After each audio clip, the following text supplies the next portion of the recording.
Hello, everybody, and welcome back once again to Rogues Gallery Live.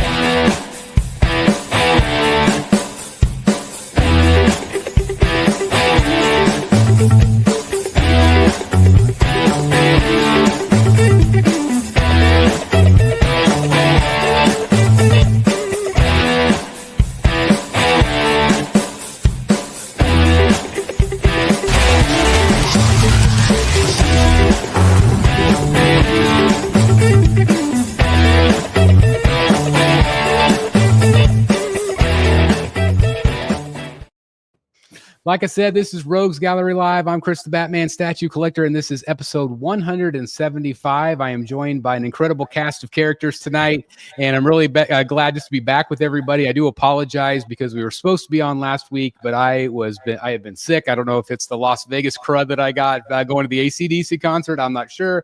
But it really knocked me on my butt. So I do appreciate everybody waiting an extra week, and definitely feeling better. I'm about 89% back to where I was. So I'm definitely on the mend, but glad to be back on the show tonight. Have a special guest, which I'm really excited to introduce to everybody on Rogues Gallery tonight. But we'll start with this guy right here from Wayne Manor, Rocket City. Dan the Man is back. How's it going, sir? I am back. I am doing great, guys. It's great to be here. Anthony, we didn't get a chance to meet pre-show, but it's great to meet you. Awesome to have you on. Thanks for joining us. Yeah, I'm really excited. And just going to, Chris, I'm right out of the gate. I'm just going to insult our guest right out of the gate. Oh, okay. All right. I have not yet. I just came from finishing my workday. My wife is being good enough to bring me dinner. So I will be eating pliable while talking to Anthony. That's fine. Do whatever you got to do. That's right. Just make sure you slurp right onto the microphone. Yeah. That's going to be a trend in some of the shows anyway. There's always got to be one guy that's just stuffing food in their mouth while they're there. So I remember the old Darth Castle shows, like where A-Tim would go and get like Taco Bell live on the show. Like they would be doing the statue chat, and he was like, "Let's go through the drive-thru." Like, okay, that's pretty good. I'll always remember that. So yeah, that's good. We have Mr. Eric B from All Things Art. How's it going, sir? Doing good. Glad you're feeling better at 89%. That's probably still better than I feel when I'm not sick. So I missed a few shows myself, so I'm glad to be back today, and awesome to see Anthony tonight on tonight's show, and we have a full panel, so very cool. That's right. We're glad that your family allowed you to be on tonight. You've been busy, man. That's awesome. Well, we're glad to have you back. This guy right here from the Bat Vault, Mr. Matt Martin in the house. How's it going, sir? Going good. Like to thank Anthony for giving us his time today, and was going to ask him a question. I got my shipping notice for the Mythos Vader. Have you seen it in person? And oh yeah, I've seen it. Yeah, it should be here next week. So I'm really excited. Really excited to see it in person. Yeah, so, you're going to be jazzed. The big quarter scale one, is that the one you're going? Yes. I think people are going to be surprised. It's big. It's bigger than what I think people think it is. The 1/5 was pretty big. I was going to say, when we saw the 1/5 in San Diego, that thing was almost a quarter scale. I mean, it had that kind of presence to it. Yeah, the tape and the because he's up on the base and the cape. Yeah. And, he's a tall character. It almost passes for like a quarter scale until you remember like Vader's like 7 feet tall. Yeah, he's a big guy. He's like Frankenstein. It's crazy. So I'm excited to get that in next week. And, good. Yeah, I'm excited to see people getting it in their hands. So cool deal. That's awesome. Well, we also have Mr. Billy Rios from the what is your bunker called? I don't know. Does your collection have a name? Everybody's got a name. I don't know. Yeah. I don't know. It's part of the Woo Knicks now. It's the football zone. That's what it is. No, I'm at the bar section of my man cave. I got one eye on the Knick game. Hopefully, putting the Boston Celtics to sleep tonight. Let's not get carried away, Billy. Let's not get carried away. 3-1. I don't know if you've been keeping track of this stuff, but welcome, Anthony. Glad to have you on, man. We've done a few shows together. Over on the COC, and your information is always great. So glad that you can come on and hang out with us for a little bit. Welcome, I appreciate it. Glad I can make it. Yeah, absolutely. And like I said, this is our special guest. This is Anthony Mestis from Sideshow. I love the Elder Statesman. I love that tagline right there. That's fantastic. I got tagged on to me a few years ago here. Everybody likes to poke fun because I'm the older one of the bunch. And at one point, the CEO had made a comment in an email and was kind of like, since you're the Elder Statesman. And I was like, whoa. So I was like, okay, well, if we're going to roll that, then I'm going to definitely latch onto that and use it to my advantage. So I just tag it in there. So when everybody goes, oh, you're the old guy. And I'm like, no, I'm the elder statesman. There's a difference there. So, That's right. That's right. Yeah. But good to be here. Thanks for the invite. And I'm glad I could pop in. Well, we've been lucky over the years to have, people like Daniel Bell on the channel and, George Villar and a whole bunch of others that have been representing Sideshow over the years, going way back, even Dave Igo and some of the other Susan and other people. We're just so happy to have you on the show, just to kind of pick your brain and get to know you a little bit better. I think that so many of us that like shows like this, that watch these things, that watch the behind the scene packages at Sideshow, there's a number of us that really love the behind the scenes. We like to know the artists. We like to understand the process. Where some collectors, they could maybe care less. They just like, we don't care. We just want the art.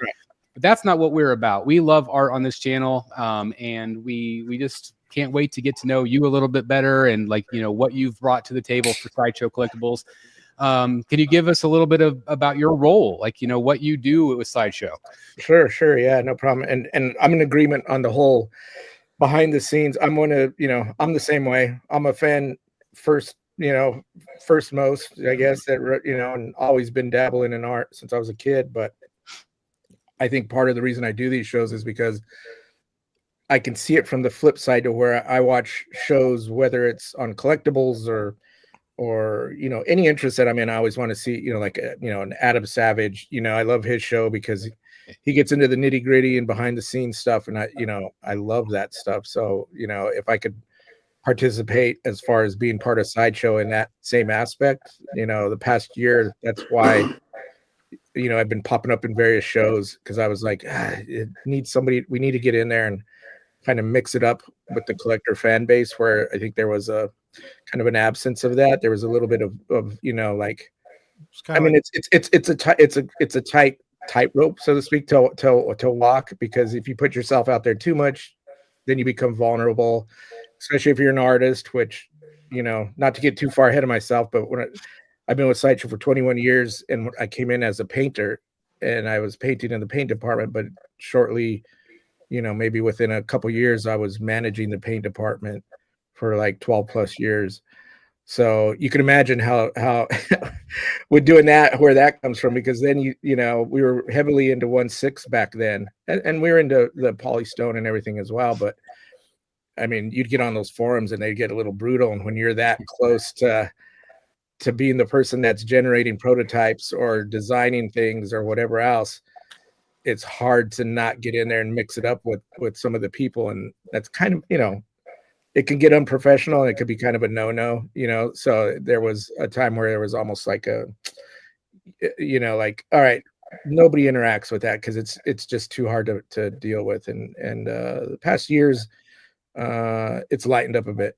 So I was kind of like, hey, I've been here long enough to, like I said, 21 years. I know how to, I'm not going to freak out, short of, goofing off with Rashid or some of the other guys. I know where to take it and how much to say and everything. So it's kind of reestablishing a new sense of expectations and limits with the company, where they're like, okay, go ahead and go out there and see what happens. But and like I said, I came in Sideshow as a painter. Prior to that, I mean, I was always building models since I was a wee lad, of like 3 years old or whatever. It sounds hard to believe, but I wasn't doing much building. But I'd watch my grandfather, mix up paints when I was, and I was a big Aurora model collector, all my life or early life, in the 70s. And I'd watch him paint. I'd hand him the paints and just kind of take it in, and then from there, learning how to paint, on my own. And then I got heavily into, garage kits, if you're familiar with garage kits, which are just basically resin model kits that are, kind of stemmed out of Japan and took hold in the US, and they're still going strong in Japan, still going somewhat strong in the US, but I still, I still collect garage kits because I'm a model builder and painter by heart, that's what I like to do. And through that avenue, I wound up at Sideshow because I was entering contests, and a mutual friend of mine that was Gilland, who is creative director at Sideshow, and he used to run the paint department, and is actually now partner. He's been with the company like, almost through it since like the whole 31 years. But he brought me on. So I moved from Colorado. I'm originally from Colorado. So I moved out here to California to work for Sideshow, and have been here ever since. So knock on wood. Try to get rid of me, but I refuse to. I'm like, what else am I going to do with my life? It's too late. That's right. That's right. What part of Colorado were you from?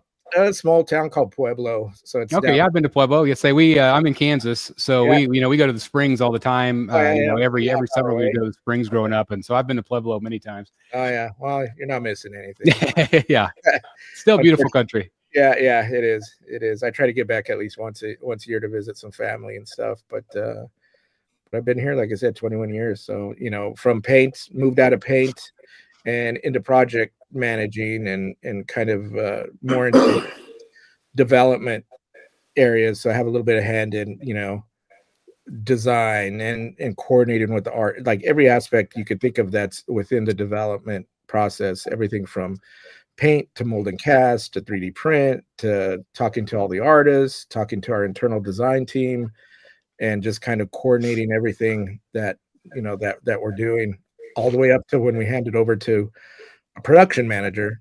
And production manager, now they're dealing with overseas, which in years past I did that as well, because we didn't have necessarily separate departments. We were doing it all. So back in the day, I was going to China and going into the factories and checking paint. The main thing was paint, but I go in there and mix it up and all that in. So that's kind of where I'm at now. One thing I always wondered, if they ever sent somebody to the factory to inspect everything. Oh, they do. Well, the thing is COVID put a huge damper on that. And the government situation over there kind of really, I don't know if you remember, it was right around when COVID hit. Hong Kong was having a bunch of political issues and China was getting in. It was a mess, and it was really difficult to get in and out. So we had to start relying more on our overseas QC and et cetera. But prior to that, we were going out there. When we first started going out there, we were going out there a few times a year. But prior to COVID, we were out there all the time. I wasn't. I was done with that. I got my fill, and we had various people that were dealing with that in-house, the production guys, and they would go over. So can I ask you a paint question? Sure. All right. So when you work on a prototype and then you have to send it to the factory, do you guys send them like you guys been doing those Sideshow behind the scenes where you painting the statue? Mm-hmm. Do you do something similar to where you send it to Chinese, the Chinese workers so they can copy the same technique, or do you just show them a photo and then it's up to them? No, they get a painted prototype out there. They get a fully painted one. So when we do prototypes, we paint 2 of them, and we keep one here as the one that we match to, and then we send one to China. So when we paint the 2, they have to be as close, they have to be replicas of each other. So it's up to them to come up with their own style technique, because they use different paints. They use different paint techniques. In the past, we've tried to and we still kind of we'll give them hints or tutor them, but they've been doing it for so long that they're going to do it their way anyway. And the key thing is as long as it matches, as best as possible to what we're sending out there. Funny story is the first time I went out there, I was in the paint department, and everybody here, we just started our program to where we were going out there overseas. So it was all new to us. We were always working with brokers and with the factories and via emails and photos. And we were finally we need to get boots on the ground out there. We need to see, because we're assuming and we're being told, I don't know, this isn't matching up to, how we're trying to get this stuff done. So we finally started going out there, and they're like, you're going out there so you can oversee paint and you can teach them and take a bunch of paint and all this. And I'm like, I had never been out there. I'd been to Japan, but not on a work type deal. So I was like, all right. But in my head, I was thinking, I don't know about this, because we use a lot of water soluble paints here in the US. That's just what we use. I mean, some of the military modelers will use oils and everything. So the majority is like water-based acrylic paints. Yeah. Overseas, they use enamels and oils, and a lot of it is because of the weather, the humidity, and the durability of the paints out there. The water soluble stuff doesn't dry, and they can't blend them. It really is technique that they've figured out throughout the years, not only in a production sense, but also in a hobby sense. So they know how to do certain things their way. If we tried to tell them do it our way, it would be disastrous. And not to mention their paints don't interact the same way as water soluble paints. So going back to the story where I go out there and I take all my paints and ship them out, and they're like, and this was on a 1/6 piece that we're working. I think it was like a Buffy the Vampire Slayer or something. And they were like, show them how to do the hair and the technique. And I was like, okay. And now they're giving me their material, which is a PVC it's not even resin. And so they give it to me and they mix up and they give me a bunch of their paints. And I'm just like, this isn't what I use, because it's a whole different medium, the way they blend, the way they stick, they don't dry right away. So I couldn't paint like that. And it was just, and I had told, back home, I had told them, I was like, I don't think it's going to go the way you think it's going to go. And sure enough, that one time proved it. And they're like, so now it became giving direction to them as opposed to literally showing them. Some of the things I would show them, but not to where it got, super intricate on their end. And it was vice versa. If I gave them my paints, they would have been like, yeah, throw those we don't work with these, we work with different paints. So yeah. That's really interesting, because I was going to ask the exact same question Eric did, because whenever Sideshow started putting out those behind the scenes painting videos, which I love, by the way. Right. And I think a lot of people respond to those. Yeah. And I was just in that paint room. Yeah. I just assumed that was always something you guys did, was just film the painting process and send it over. So it's really interesting that's not the case. Yeah. So I really appreciate that. Yeah, they have a physical copy, and then they'll send, once they, because what'll happen is they train up, basically when they get the piece, they'll train up their paint teams. So you have a lead out there, and they go and they look at it, and they devise how to paint that, and they break it down, and they train their guys. So there's a flip that could happen. You know what I mean? It wouldn't be like us training them. It would be their lead paint guy would decipher what we want, and they would figure it out according to their techniques and their paints, and then they have to translate it over, and then they generate the sample. It comes back to us. We look at it. Good, bad, kind of good, improve on this, perfect. We sign off on it, and then it's off to the races, and then their line takes off on it, So yeah, that makes sense. Yeah, it's I know some people think I painted every single one of the ones that back in the day. You'd be shocked how many people think that. They go, oh, so you guys paint all of them, right? And I go, you mean like what, 500 of them or 1,000 or 2,000 of them? Are you crazy? There's no way, Well, Anthony, I know you said nowadays you're in the design part of things as well. The new Skywalker, hopping into that swing, I love it. Ordered it day one, PO'd. Nice. And everything. Did you have anything to or did you see that like, oh, what is that? What are you guys doing? Oh yeah, no, I pretty much see it all. I didn't project manage that. One of my coworkers, Jesse Lincoln, managed that one, which more power to him, because I knew he was going to have his hands full on that one, just because of the composition and everything. Yeah. When I seen the design come over, I think all of us, when we seen the design come out of the design department, we were like, this is pretty awesome, but let us point out what hurdles we're going to have to get through on this. And everybody came together, and it was, we were just wrapping the prototype right before Adam Savage came into film, which was like a week or two ago. And, you guys would be shocked at how these things come down, because we had it to where we needed it. And then all of a sudden, we have meetings every week, like big meetings for review. And we started not second guessing ourselves, but just really getting into the minutia of the portrait and the likeness. And next thing you know, we're 4 portraits deep on adjusting this thing and having to get paint done within, a week's period of time, because we knew Savage was coming, and we couldn't say, hey, don't come next week. They were there to film. And then plus we had Star Wars Celebration breathing down our neck.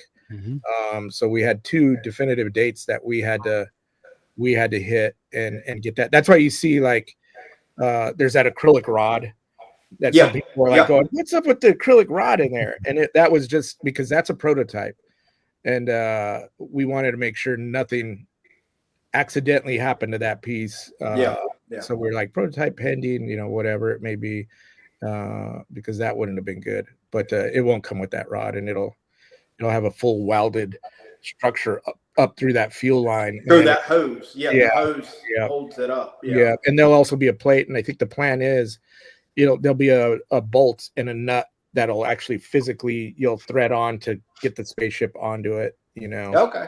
Cool. And of course the spaceship will be lightened considerably, because the last thing you want is a big giant bowling ball of weight on that spindly piece there. So well, it's interesting. I feel like Sideshow has always been kind of the leader of being creative with how they engineer their statues. I think of like the Joker. I get right. I think of like the Flash lunging forward, or the Joker on Pogo. Like all of those pieces were like, wow, how did they do this? And of course, it makes people nervous at first, because like, oh, it'll tip over. And like I've been amazed by the engineering, and I feel like there's still companies that don't do as good as you guys do.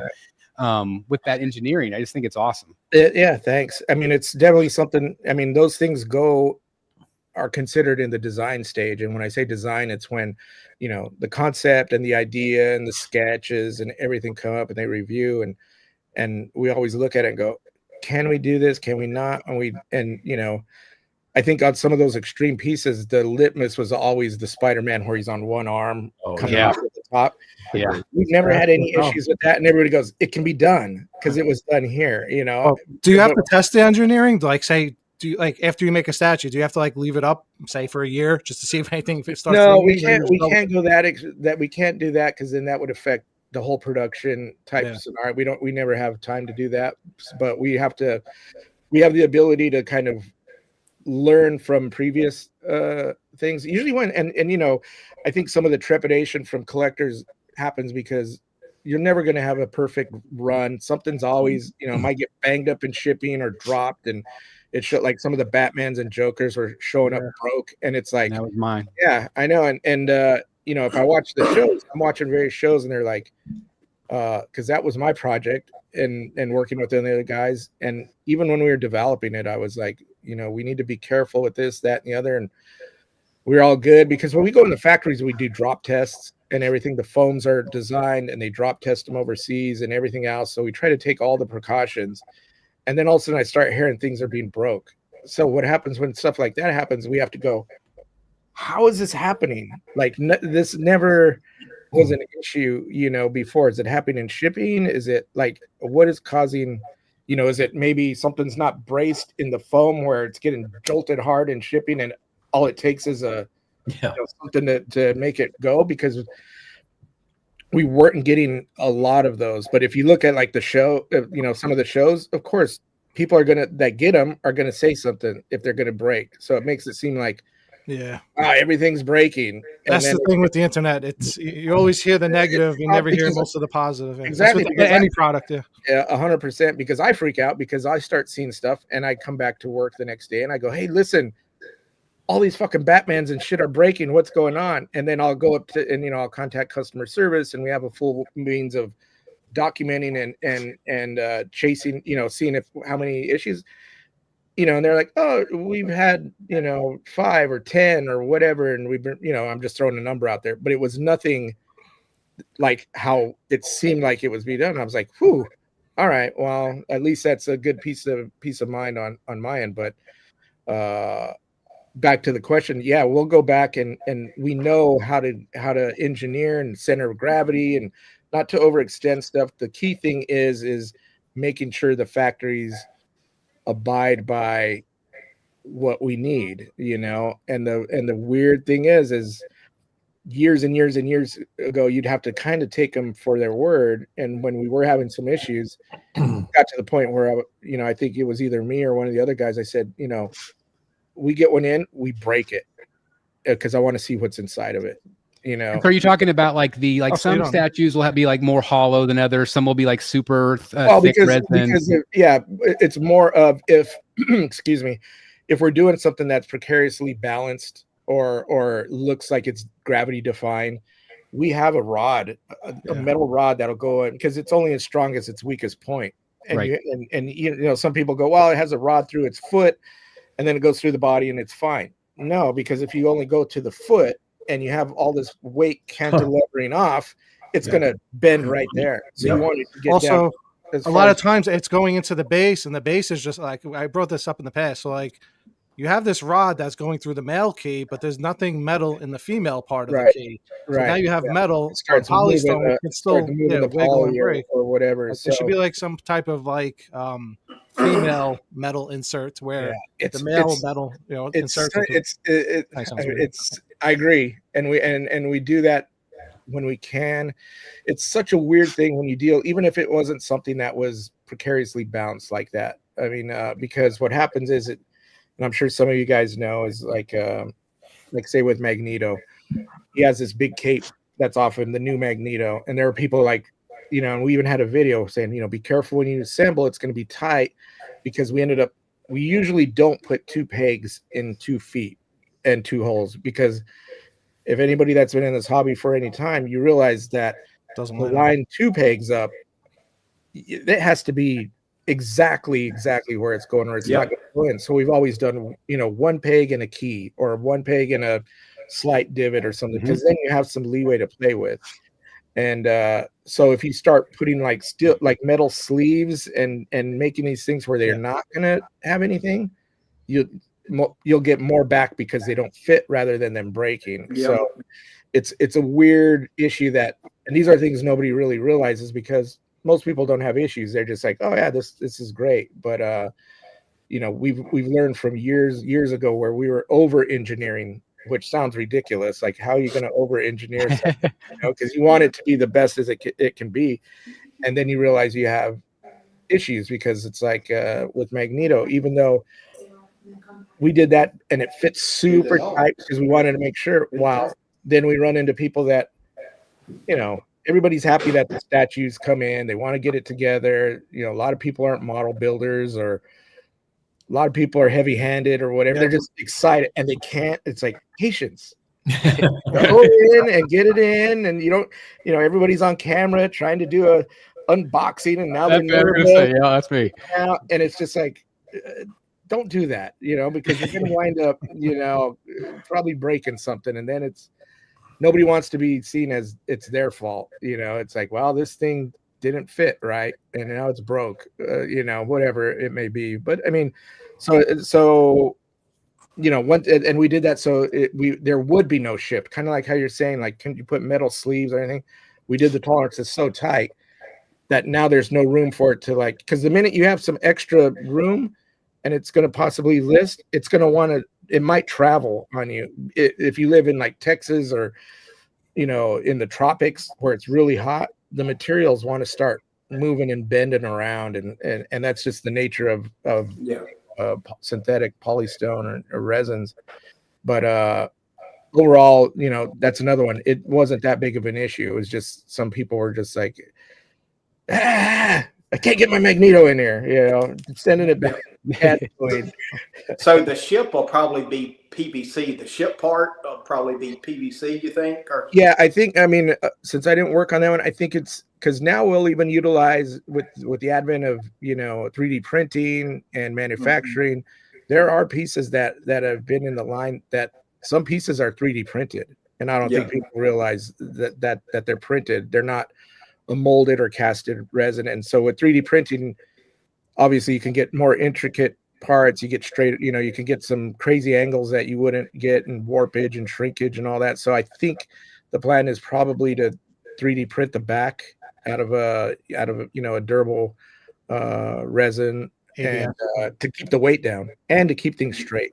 Yeah, because another thing is people don't realize, like in polystone, when you mold and cast, things want to get wobbly if it's a hard line, if it's a hard surface, they get soft and kind of want to do their own thing, and that wouldn't work if we did it. That wouldn't be acceptable. If it's organic, you can get away with that to an extent. Yeah. But if it's hard surface, the last thing you want is to have your it seems like most of the going back to engineering, it seems like most of the leaning stuff happens to people in like warm climates with like the high humidity. It's where it just destroys the eats up the polystone and the resin. Yeah. It's usually because that's usually the first question we ask if we get some weird things, because we'll be like, we've had no problems with this, and then we find out the ones that have problems. It's like, are you displaying it in your kitchen window, and what is going on? And usually somewhere around the line they'll go, oh yeah, I live in wherever where it's 100 degrees all the time. Yeah. I've got a question on the design process, and when it comes to coming up with like costs. Like if you take the piece we were just talking about, the Luke Skywalker, that was a little bit more of a pricier piece. As you guys are in the design process, do you have somebody say, okay, this is what we want it to come in at? Or do you, obviously I know like Richard does a lot of the design work with like the sketching and things like that. And so once you guys get that from him or whoever, is it a team process that tries to budget those pieces? Like I know like right now, it's been a little bit of a hit in the sales, and I've heard from other companies, and it's just kind of a harder time right now with the statue collecting. And so like, where does that price point, like at what point does that really be like, okay, we really needed to come in on this amount so we could sell this many, blah, blah, blah.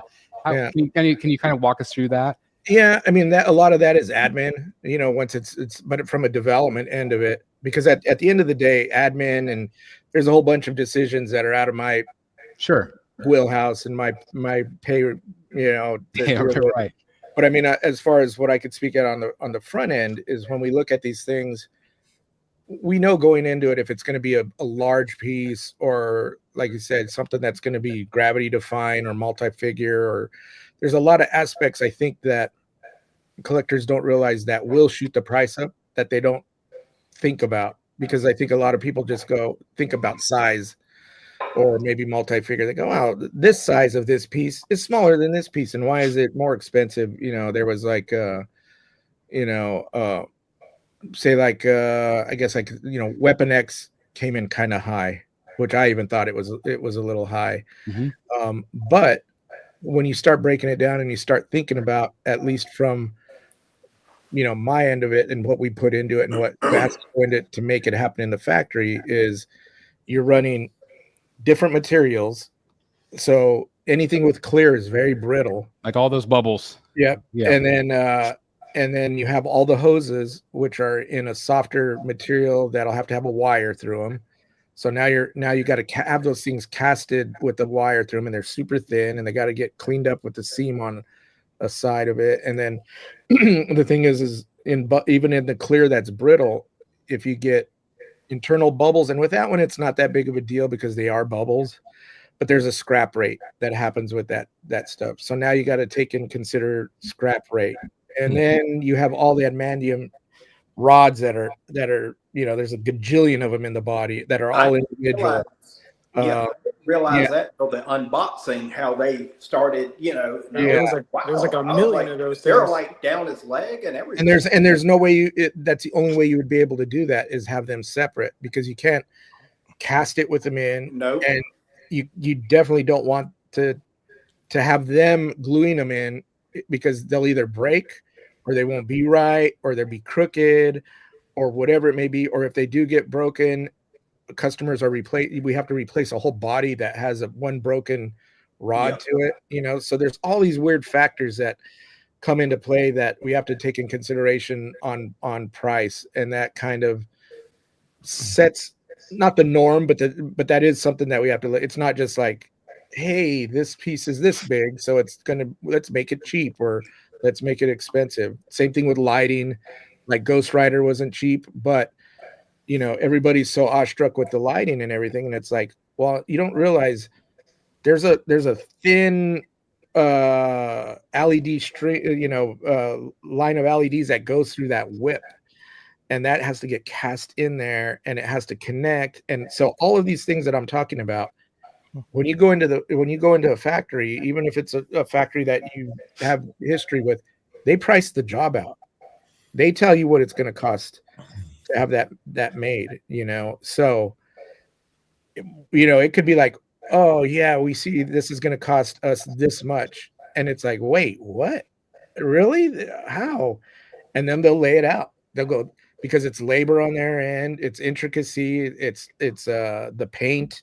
Even if you use, like, are you doing a high gloss? Is there going to be a lot of decals?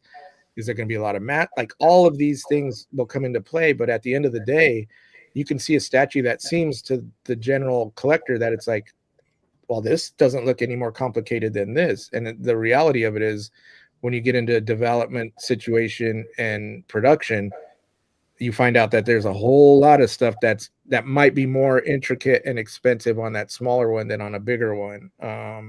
So that's kind of the thing. And then, and then once that comes in, then we have to decide, what price do we put on this? Do we want to lose our ass on it, or do we want to be able to, we got to make a few bucks? Because I think, the other thing is, I iterate to some of the other guys when we talk about stuff like this, is like, we can't just throw a price out there and lose money all the time on it, because then we wouldn't exist. Right. There's talk of, XM and some of these other companies that have fallen out, and it's not because they were making a horrible product. There's something there that I don't know. I'm not privy to any information, but it doesn't take much to go like, hey, you're going too crazy and you're getting too ambitious, or prices, whatever it may be, and it causes stuff to get crazy. Yeah, we are hearing about companies, at this point folding, and that's the scary thing. And that's one thing I do want to talk about with Sideshow's pricing, is I always feel like you guys have consistently been very good at your pricing. Yes, some are more expensive than others, but I still feel like you guys offer an incredible fair value for what you get. Yeah, we've always tried that, or we've always done that, in my opinion. The other thing is it's a weird thing, because I think, and I'm biased, because I've been here and this is what I do, but I think because we try to keep our prices low, people assume that it's lower quality or not as good or whatever. And I'm just like, I see everything we distribute, not everything, but I mean, I see stuff that comes through, everything from Prime One to, everything else. And for the money that you're, for what it is, I'm like, I'd go to bat to argue, unless it's, something that's blatantly goes south in production or whatever, I think a lot of people don't realize, there's sculptors that cross over that used to be with other companies. It always seems like it's company against company. And I've always said, it's not it. It's really the artist and the creative that's behind it. Because at the end of the day, the factories are the factories. There's crossover in factories and what say, but I mean, if you look at, like a Prime One, where people are going, Prime One's the king. Well, yeah. And you're also paying a couple G's every time. And, and on top of that, they're huge pieces. The bigger the piece, the easier it is to get that nuanced detail in something big. It's working with a bigger canvas. So now you can pump, paint apps and everything else into it for the ooh and ah factor. Yeah. Yeah. So. Yeah. And one thing I want you to maybe mention too, and I tell people, and not to get into money or whatever, but with Star Wars, people were like, oh, why is it this price? And I'm like, well, certain licenses cost more than certain licenses. Yeah. I can go get SpongeBob's license probably a whole lot cheaper than I can. Disney's not cheap. Absolutely. I mean, if you're Sideshow has the premium license, Marvel, DC, Star Wars, and Star Wars and Marvel might as well be it's Disney. But the thing is when you get into these licensing things, and this is no secret, but it's you're paying for a license, but you're also paying per piece, or they're getting their cut, and if their cut is going to be high, you can't. It's just business. You can't go and do a piece. You can't do a piece and go, well, I'm going to make it cheap, and they're going to take all the money. All the the licenses are going to take everything, because you have to make sure that you're covering all aspects of all that. And then think about packaging and think about, it's everything. There's so much that goes into the pricing. There's also it's now I know you probably can't answer, but we always speculate because there's so many newer companies popping up. I'm sure you guys are also fighting over factories, and there's some of that. I would imagine they would say, we'll pay a little bit more, you get our stuff done first. There is, there's a lot of factories out there, and the thing is you have factories that are very loyal because you keep them in business. Mm-hmm.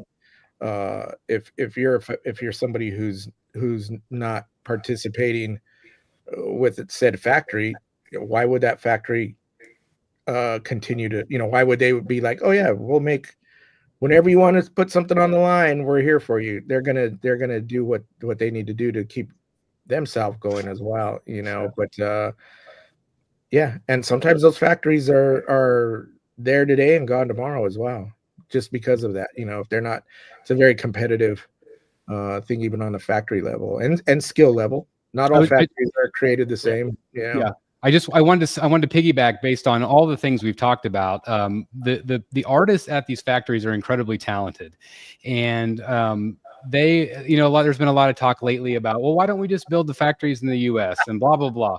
That could never happen. Never happen. Just the labor alone. The price, the production costs, like it would probably, I don't know, quadruple the pricing. Like it would never work. Well, I was talking to some, friends and some people about that, and trying to just general talk, and it's like, I don't think anybody realizes. I just turned 56, so it's like when I talk to somebody, I go, when's the last time you ever remember a toy when you're a kid or anything? It always said made in Hong Kong, made in Taiwan, made in Japan. When do you ever remember anything of that was relative where you said, oh, made in US? It's like, no. And ever since that, they've Mattel with Barbie and everything, that goes back so long that they have an inherent structure out there and knowledge. They know how to make the stuff, and it's not that the people in the US are dumb or lazy, but there's no way they're going to build a factory just to make polystone statues. They're going to build one to make cars and iPhones and computers. Of course, that's where the money's at. But sure. If I don't want to get political, but if the government or anything wants, or Trump thinks that it's going to bring a bunch of people in, no, all those things will be, there's no way. And when I go into those back in the day, when I go into those factories, it's not just, those factories aren't just collectible factories. You go in there and you're like, holy hell, because they might specialize in something, but they're making everything.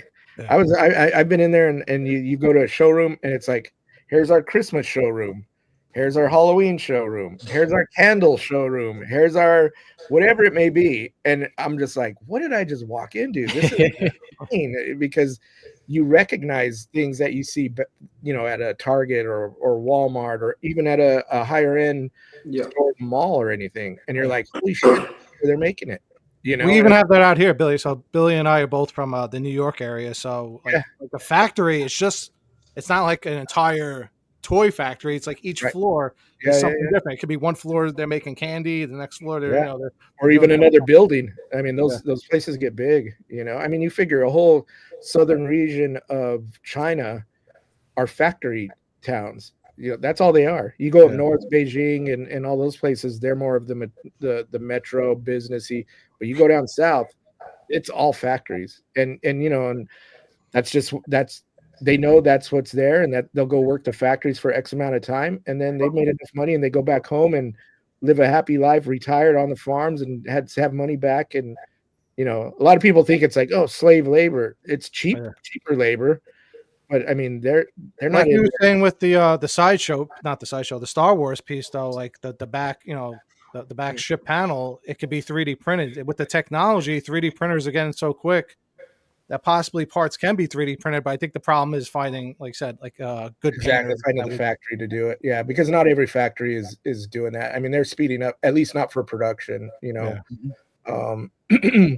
And the other thing you have to think about is with those 3D prints, they need to be cleaned up. If you've ever printed anything, you get build lines, and I don't think a lot of people realize, you know, because it's taken off so much, and hobbyists are printing everything under the sun, and they're showing them on camera and everything. Oh, you look on camera and go, wow, that's awesome.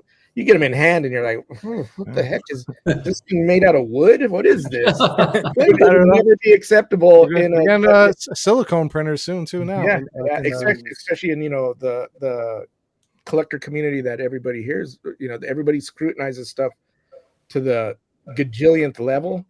If you get a 3D print that's just like, there's your print, they'd be like, well, what am I seeing here? And a lot of people say like, oh, well, like, why don't we just all 3D print our statues? Like, if it comes down to know how to do that, you have to know how to paint them. You have to know how to do all that. And like, I'm not worried about how to do that. There might be a few here and there, but there's like, too many picky people. You gotta hide those things with the paint. Yeah, I mean, I used to paint. I mean, before I was working for Sideshow, I was, you know, doing commission work and painting and stuff. And back then, you know, I'd be lucky if I can get, you know, somebody to fork out $300 for a paint job. That was just the norm back in the, you know, the 90s and, you know, late 90s, early 2000s, whatever. Since I, you know, got a real job and don't have any time to do that type of stuff. And then I see what people are paying for, you know, repaints or commissions or anything like that. I'm like, you got to be kidding me. It's a lot of money. You're paying thousands of dollars for, and not to sound, you know, shitty about it, but some of the stuff I see that is getting that paid that much, I'm like, oh, this would be unacceptable. But I can never find that person back in the day that'd be willing to pay that amount of money. But where it's shifted now, that there is like a cottage industry of a handful of painters that they have their clientele and they're able to do it. But there's a reason for that, because nobody. I mean, even if you're in a company, whether it's Sideshow or, you know, PCS or whoever, because I know painters that work for other companies. Well, what makes China so good at it then? They've been doing it forever, and they're not painting a whole statue. You have teams that are like, one person might be painting the head, the other person's doing the eyes, another one's doing the clothes, another one's doing the base.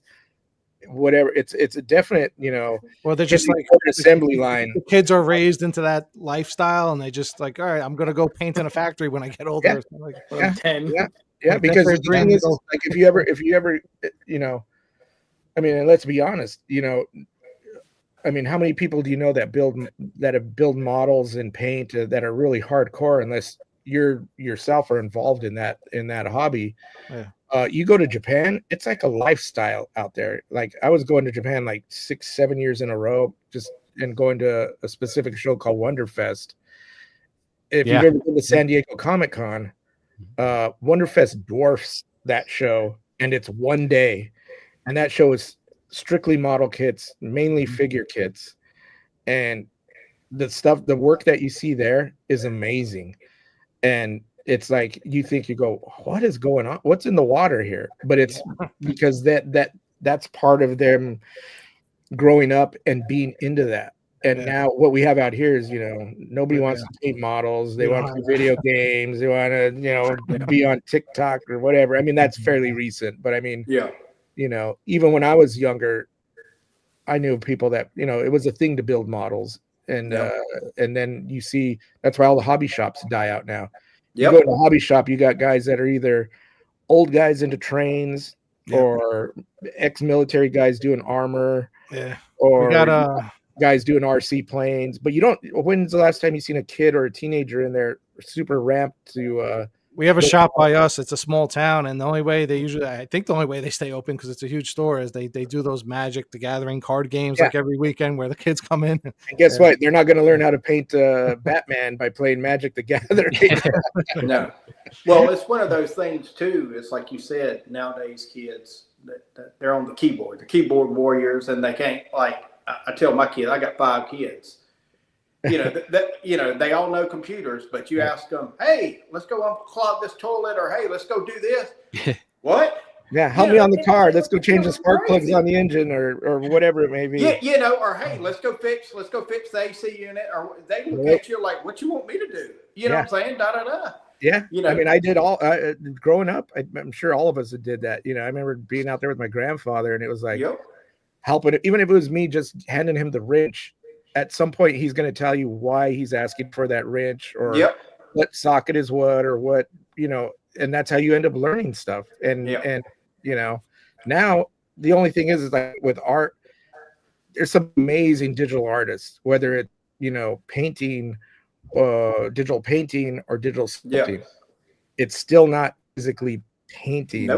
As of yet, it isn't. So if you're a painter, you still got your hand in the game. Yeah, you ask them to pick up a pencil and do a sketch on like paper or like canvas, and they're like, "What? Hold on, play." And I'm like, you should be able to do it. I even joke with Danny Ball, because he went straight into digital sculpting. One of the first questions I asked him when we got to know each other, and so I go, did you ever sculpt traditionally? And he's like, no.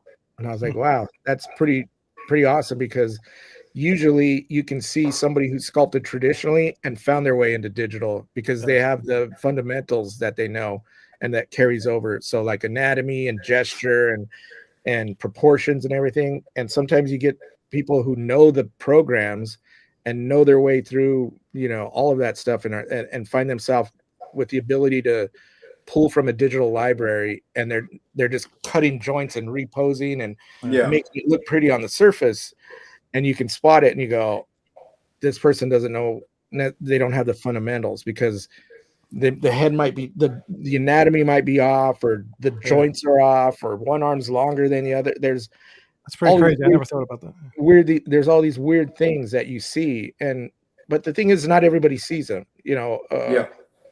and not to beat on the community, but when I watch some of the shows, and whether it could be a licensed piece, it could be a custom piece or whatever, and people are ranting and raving and thinking like, this one is better than a licensed piece or whatever, and I immediately look at it and I go, you're out of your mind. But it's the thing is they don't see how we see it, and that's not, I don't want to sound cocky or like I'm above anybody, but there's certain aspects that I would love if I wouldn't get myself in trouble, and amongst other things, if they did a show where they're like, let's review, and we got Anthony here, and I could go, and then I just let him go, and then I could go, okay, let me point out some stuff, and it would be eye-opening, I guarantee you, but it probably wouldn't be accepted the way I would, I'd be like, look at this. Nobody's had, there'd be some way to justify why it's that way. And that's just the way it is with art. Art is subjective. Yeah. So, and now one thing that drives me crazy, and I'm, with respect to you work for, Sideshow and all this, but you go on these streams or you hear people hey, PO's coming Friday and it's X price. We're not even going to say.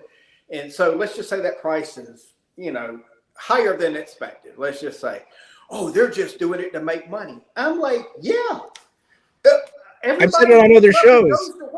I go, do you want Sideshow not to exist? Yeah, I mean, it drives me up the wall. Yeah, it's always cash grab or whatever, and it's like, well, we got to grab some cash. Or you're a business. Yeah, I mean, even the kid, the high school kid that's working the job at the burger place or whatever, he's going to make money. Yeah. I mean, because it drives me crazy how people in this community, they're just doing it to make money. I'm like, so they can make more bills to pay. It just, so I know it's got to drive you crazy. Oh, it does. It does.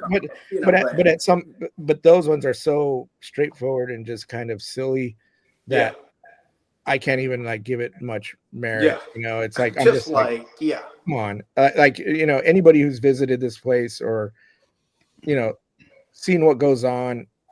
I mean, just the light bill, to keep the light bill on, or the amount of cardboard boxes we have to buy, or some of the most mundane things, it's like, that's got to come from somewhere. It's not Sideshow isn't just a 2-room building with a couple people even shipping bills just to, ship things back and forth and freight. And there's so many factors that, with respect. When I think about it, I actually think I don't know how we're even able to make the things that we make and keep it at that price and, keep it to where people can afford it and keep a company going with X amount of employees and everything that goes into it. It's like, it's mind boggling to me, but, it's business. It has to be that way. There's no, like, what's the alternative? We give it away for free, or we underprice it and leave money on the table. And then guess what? Within a year, there is no sideshow. It's like, well, we're calling it quits because we were giving everything away to where everybody thought it. It's like whatever happened to sideshow. Well, hey, you guys, type thing like that. So yeah. I mean, go figure. I mean, even years ago, we weren't distributing. It was just sideshow stuff. I mean, and at some point, it's like, thank God we're distributing. Yeah, because that's all of us here, I think, have been here since sideshow started, when like premium formats were like $300, $400. Oh yeah. Where's we do that internally? Are we going to be 5 years from now and premium formats at $2,000? Like, is there a capping point where we're like, all right, that's enough? I think a capping point is. Here's the thing. Me personally, it's like, if the marketplace continues, that defines the collectible. You know what I'm saying? Now, if something shoots off ridiculous prices, then it's like, okay, what's going on here? But I mean, every year materials go up. I remember years ago having that conversation where resins overseas seemed to jump up. Petroleum jumped up because all that stuff is petroleum product. So it's like, if that jumps up, it's going to affect all the chemicals. It's going to affect the paints. It's going to affect the resins, everything out there. And then, sideshow can't eat that cost. It gets carried. The factory goes, well, when they price it out, they go, this is what it's going to cost. Whoa, how did this jump up? So, well, materials jumped up. It's plain and simple, Which again, I tip my hat to sideshow, because if you look at other companies right now in the quarter scale market, they're charging $1,200, $1,300, $1,400, $1,500 for a quarter scale, where you guys are still charging between $700 and $800 generally. Well, some of that too is where we have to adjust our price. Give me any ideas, Chris. So and we try to go like, can we keep the price competitive and a little bit lower? Maybe we do eat more of it on the price that we get on the ass end of it, just to keep it like. It's business. Once again, you want to do something affordable, but you don't want to price yourself to where, you undercut yourself, and then everybody freaks out, and it's like, then you see the gradual jump. It's all financial. Yeah. Finance guy behind the scenes tracking this stuff. And we say too, like, we want all the companies to succeed. We want sideshow to live on forever. And it's like, if you have to buy less, then that's what people have to do right now. I mean, the days of buying 20 premium formats a year, those days are done. Oh, I'm a collector, and I gotta, I gotta go. And I don't collect a lot of polys. I collect a lot of different things, like Hot Toys figures, or other 1/6 figures, or once again, Japanese resin kits, or books, or whatever it may be, toys, all kinds of crap that I really don't need. But, eventually I got to go, what am I doing here? I got to curtail what I'm getting here, because I'm, I think everybody who's into a collecting type hobby, I would say, suffers from that type of mentality, especially now, because the thing is I think it's kind of funny, because back in the day the internet wasn't around, and you're hard pressed, especially if you're a very a collector of things that are very unique. You're hard pressed to find somebody who's into it as passionate as you are. So here comes the internet, and you have forums like yours and various forums. Now it's a place where everybody could gather and talk, and then it escalates into, are you getting this? Yeah, I'm getting this. When are you getting? Now it's like a competition, and you start seeing things going like, does this person really want this, or are they just saying it because they want to be down with everybody else to get it? Because to me, yeah, exactly. I collect a lot of stuff.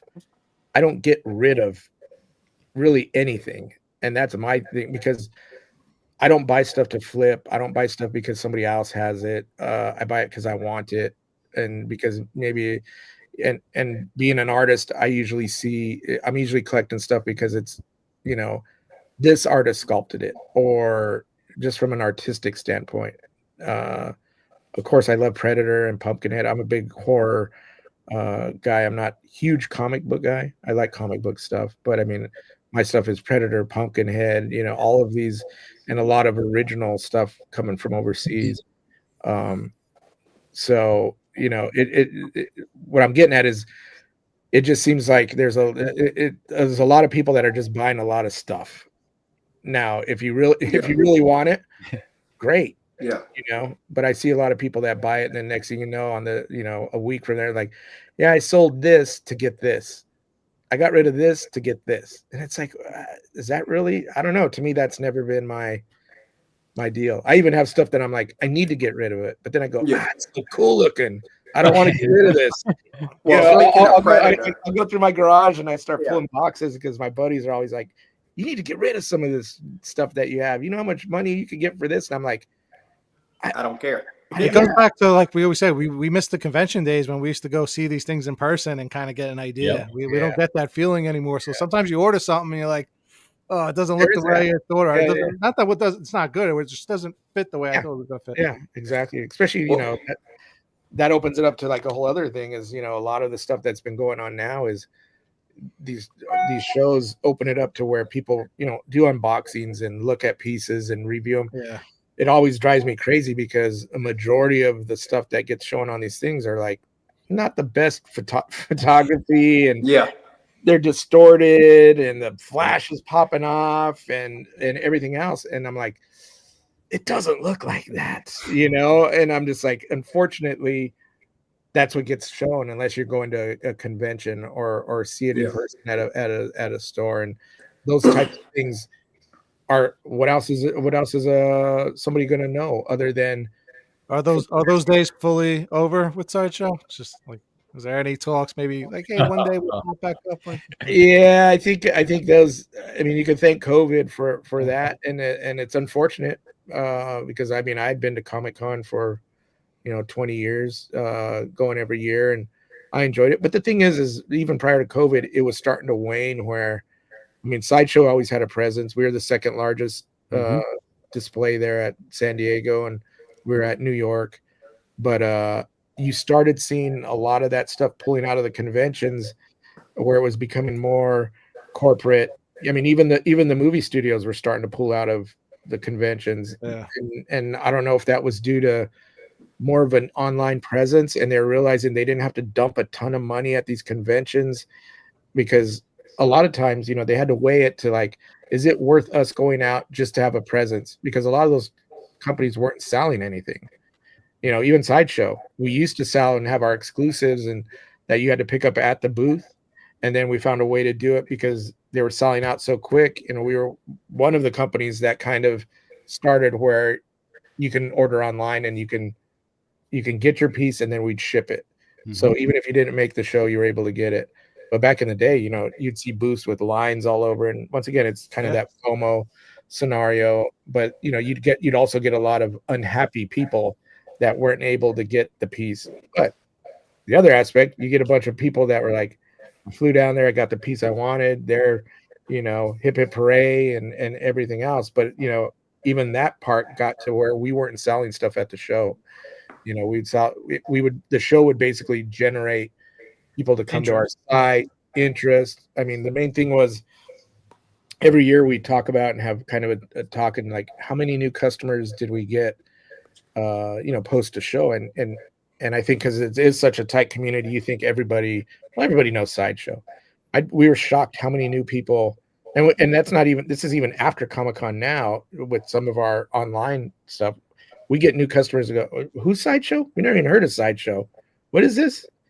And we try to harvest that into, somebody who wants to buy. And then if they're into it, then they come back and, have them return customers. And that's where it's kind of, we have the ability to focus on that through our digital cons a little bit more, because when you're at San Diego or somewhere, there's a lot of noise going on there.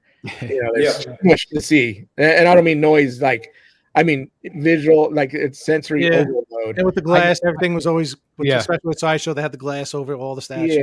Which I'd always dreamed about going to San Diego, and thanks to Chad Colbank, I was able to go through Tweeterhead. The last year you guys did the booth, and I was just so thankful to be able to do that, but also to watch your social media team trying to like dodge people to try to film. It was, it's so hectic. It was crazy. I mean, it got to the point where I was like, once I had some type of seniority, I'd be like, I'm going to the show, but I'm not working the the booth, because I was like, I would never get to see the show. And I'd be like, it'd be frantic. You'd set up the booth, you'd work the booth, you'd tear down the booth, and you didn't know what was going on at the con. You weren't able to buy anything. You were, because you're always busy. And you'd get media coming by early in the morning or towards the end, and we'd have to take the plexi off of the thing so everybody could film, and then put the plexi back on and hope you didn't break any of the statues. And if you did, guess who was repairing them? It was me and a couple other guys that had to, we were like doing triage. We'd have our kits that we'd have to pack that had like paint, glue, toothpicks, tweezers, cutters, tape, you name it. We had everything, and it was like a MASH unit. And and always something would happen, and we'd be like, "Oh, get out the thing," and we're sitting there fabricating and making stuff and it wasn't just us. It was like, it seemed like every year back in the day, Iron Studio used to show with us and everything. Every year there would be something, multiple pieces broken shipping from Iron Studio, and I was like, "Oh!" And it wasn't because of their product; it was because they were shipping stuff, bouncing it from, South America, and it was coming up, and, you got the dock guys bringing stuff. And then when you open it up, it's like Christmas, and you're like, well, let's see if this all made it in one piece, Same thing with Hot Toys. We were fixing Hot Toys pieces, and it behind the scenes is crazy. That's just, I had some XM prototypes sent to me, and like it wasn't in the actual foam. It's just like they just dug out pieces, and like I would spend like an hour to 5 hours just gluing everything so I could show it because it was always broken. It's just one of those things. Yeah, and that's a perfect example. It's not because of quality of product. It's because of their prototypes, or they don't have their custom packing yet and shipping and overly handling things. It's a nightmare. Yeah. Well, you mentioned you like Predator. Do you have any of the Prime 1 Predators? Or no? I don't. It's funny. I just got that one. I seen that one back there. Yeah. Because that would be the one that'd be the one I'd get. Yeah, because I'm a big Predator 1 and 2. The other stuff, it soured me on some of the other movies. Yeah. The originals are the best. Yeah. Yeah, 1 and 2. But I love what they've done, and being such a big fan, I'm like, they nailed it, because I guess even some of the aspects of what we've done in the past, I'm like, I think everybody thinks like, oh, just because you work for a company, everybody's in agreement with how everything turns out. There's people that are a little bit more passionate than others, and we're always going, you just needed to do this much, or if this would have been tweaked this way, or whatever it may be. Or, next time we'll be able to get this done. Or, even sometimes licensors will come in and, make a comment, and it's like, you do know that's not right. That's not the way it is. You do know you're talking about your own, product. And have you ever watched the movie? It's like, that's not what it looks like, so you start running into all kinds of weird things. But Foxhound, I just want to say, it says, I find the opinions are skewed toward one way in the panel, LOL, and opinions that go against that get ignored. What was your comment, Foxhound? Please retype it if I missed it. Sorry. I've been trying to listen to everybody. Been reading comments, so I don't know. Yeah, I was going to say, I haven't read all the comments because I've just been trying to focus on the conversation. But you might not be back, Anthony, if you start reading the comments. Oh, that's fine. I got a thick skin. I was following the comments. I think it was something with he said the edition sizes and the exclusivity matters to us. I highlighted that, so I don't know what he's talking about. I think it matters to everybody. I mean, everybody. I mean, and the thing is it a 1/3 succubus? Sideshow doesn't have the 1/3 license, if that's his question. Anthony, don't knock my boy Wolf Predator. I think Wolf Predator is probably the third best. Yeah. Yeah, I was going to say that one. Jungle City Wolf. Jungle City Wolf. Yeah. Yeah, absolutely. Now, and I will tell you this, Anthony. You know, I got a couple of things on order with that are Sideshow products, but then watching the unboxing of that Weapon X, I'm on the fence. I want to get it. Yeah, that looked. Like I said, I didn't realize it had like wires. You know, that the little rods. Down, you know, yeah. Those are real cool. It's a great piece. I know when it came out, there was a lot of debate with one of the unlicensed ones, and I that was going on for, it seemed like months. You know, it's not in a tube, and how come this and that, and that's one of those things. I was like, first of all, from a composition thing, that wasn't what we were looking for. Second of all, price, that would have never, and it would have just been a big tube piece, in my opinion. You know. And that's my personal opinion. And that turns into one of those things again where the art of it, the composition, you know, how much space it takes, visually pleasing. I think a lot of times people just see stuff for it's one of those things. Is it look expensive? Then it's good, or is it look? Also has a look with other pieces, like is it look in a giant tube? I mean, there's some people that are like, the more texture, the better it is. It's like, no, not necessarily. Nope. There's some pieces that are overly textured for a reason, because it camouflages a lot of faults and a lot of positional things. But you know, that was what it is. You know. So we've kept you well over an hour, and I don't want to keep you much longer because I know you were busy. But I have to say, can you say anything about Man Bat? Can you tell us anything about the painting process of Man Bat? I am so Man Bat is being painted right now. I was just in the room prior to this and looking over some of the things on Man Bat and doing some direction on it and stuff. So it's like 3/4 of the way finished for the paint prototype. We're currently working through some of the lighting and dialing that in. So soon it'll be back in overseas, and we'll probably be getting some photos of that. I don't know when the collectors are going to get an eye on it. I was hoping to possibly bring some images on it, but there might be a possibility where maybe a future show. Sure, yeah. I might bring just shoot some stuff. Sometimes I'm a little hesitant about doing that. We did that on another show with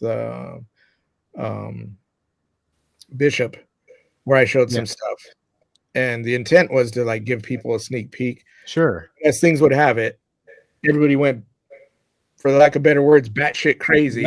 That's right. And it gave them too much time to nitpick. Everybody was all about it. You always see this ebb and flow. It's like, this is the greatest thing, and then jokes start happening and nitpicking starts happening, and then somebody thinks that's funny, so they're going to repeat it, and then it gets ingrained, and then before you know it, everybody's like, I never really liked that piece. And it was like, well, I'm pretty sure a while back you guys were touting it as, you know, the coolest thing ever. Yep. You know, and I'm still confident with what we've done, but from the outside, I see how things go. So sometimes I'm a little bit like, you know, because I can even put something that says in progress. Yeah, right. And it's just like either people take it off of there digitally, or and I don't want to show a picture with watermarks across the front of it, because then what's the purpose? Yeah. But people will refuse to even read that says in progress. They're like, did you see that thing? It looks awful. The internet's brutal. It's its worst enemy. You know, I would love to show some stuff. It's painting, like Man Bat obviously is mostly brown. Is something like that more challenging than other characters? Where I know like Sideshow has done such a great job with like painting on lighting, which I love that you guys have done that. Like you guys did a really good job of that with like Batgirl and some others. I know some people hate it, but I'm like, I think it's genius. Does something like that technique help with something like Man Bat where he's so much brown? That's a good question, because you know, even looking at it, you know, that was some of the conversation where during the progress of the paint, you have to look at it and get it physically, because it's all dark, and you definitely don't want just a big dark piece. You don't want anything to be like monochromatic. So like, you know, his skin is, you know, some people might be like, well, he's going to have brown skin and he's going to have brown fur. It's like, No, because then he's just going to be a big glop of brown. Right. Yes. So his fur is in browns with highlights, kind of wolfy, whatever, like a bat. But his skin is a little bit more reddish brown. No, it's a little bit more Payne's gray, like darky gray. Because you need that color contrast to offset it from brown. And then it'll get warmed up towards the end a little bit, but it's cooler than the brown. His eyes are, beaming red. There's no pupil or anything like that. They're real glowy red. We were talking back and forth about the light on do we want it just like a big rusty kind of weathered bat signal, or do we want it to look like it's painted and scratched and kind of, more of a realistic look or a comic booky look. So you always run into these weird things. The wings look great. They're like translucent. You see all the veins, and they're cool. Awesome. And he looks awesome just from the teasers. Yeah, I was gonna say without the color, he looks awesome. Yeah, there's so much buzz on that piece. It's a cool piece, and it's big. That's another big one. My Vader will be here Tuesday. Nice. So, for you guys. So awesome. I can't wait to unbox it. So yeah, that's great. That's great. A real quick question from Everyday Collector. This is John. 2 asks, please. Number 1, prestige tiered product. And number 2, bring back the legendary scale product line. Has that ever been discussed, those half scales? I know Sideshow has done a few here and there. Yeah. I mean, we talk about it. I don't know if we'd ever bring back that scale, the legendary scale, because once again, we're at a place in the marketplace to where, people are complaining about price and size as it is. Yes. That might be us shooting ourselves in the foot as far as that goes. As far as a prestige line, I talked about this the other night. Premium format was always the prestige line, hence the name premium, and it always it had cut and sew and multimedia and aspects to it. I think throughout the years, it turned into premium format. Yeah, there you go. Yep, premium format turned into a blanket moniker for quarter scale.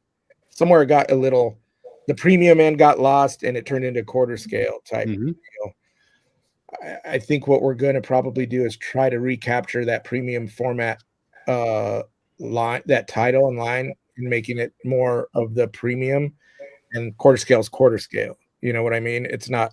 So I think that might be, there's talk about that. I mean, there is, I'll never say never if we decide to go with a prestige line or a higher end. I know there was talk about like with the Luke, and it might have been John talking about it on one of his things on his show, where how awesome would it be if, we did other pieces that were in the similar vein of like, part of a ship or part of another structure, and had a, cut and sew on another figure. But I think time will tell on if the marketplace warrants something like that. I mean, right now, Luke is doing quite well for us. Better, it's gone beyond our expectations. Let's say. Cool. Oh, that's cool, Dan. That's good. I think it's one of your best likenesses, also in terms of. I think you guys continue to get better at that.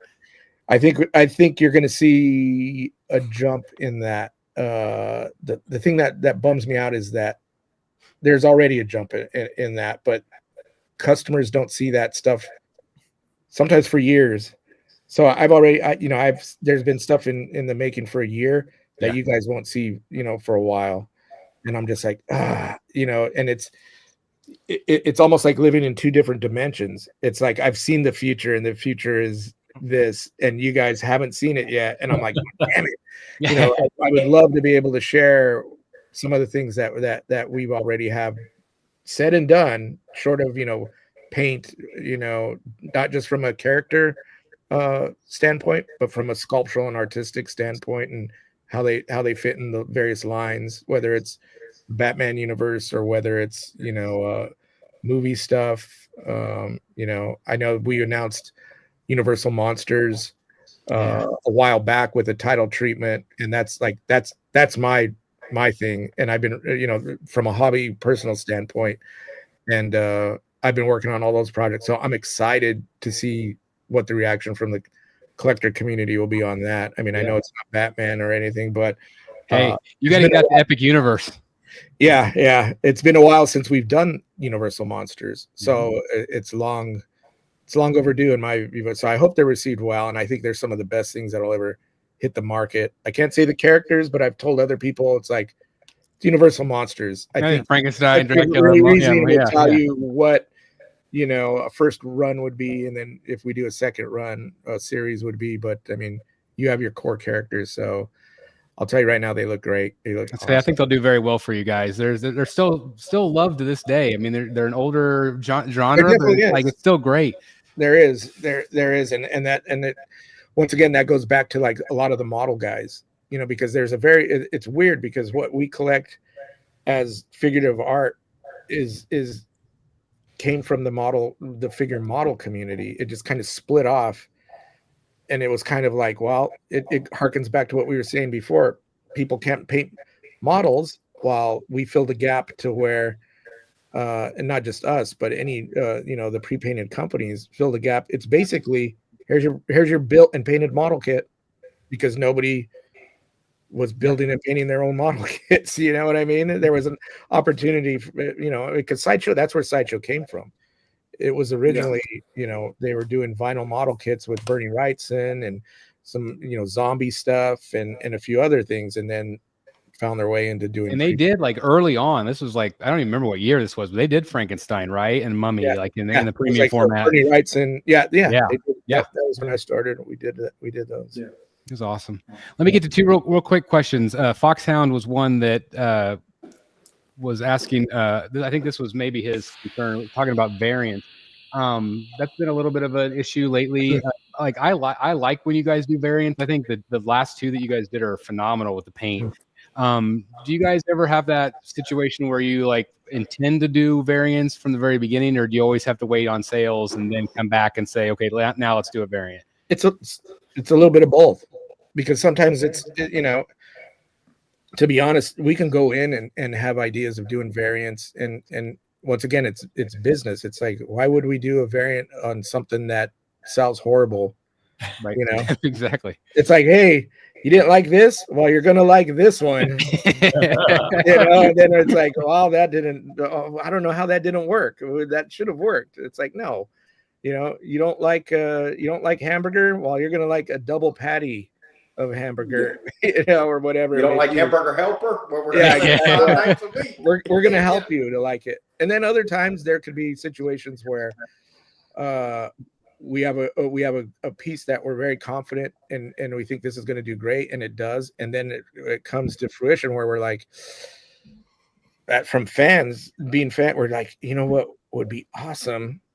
And once again, this isn't a cash grab, because we don't know how well it's going to do, as a variant. But from a fan point, you'd be like, it'd be really cool. It wouldn't take much to do a variant like this. Or what if we tried this? Or it could be, hey, the fans are screaming on the boards that we would be crazy if we didn't do this version.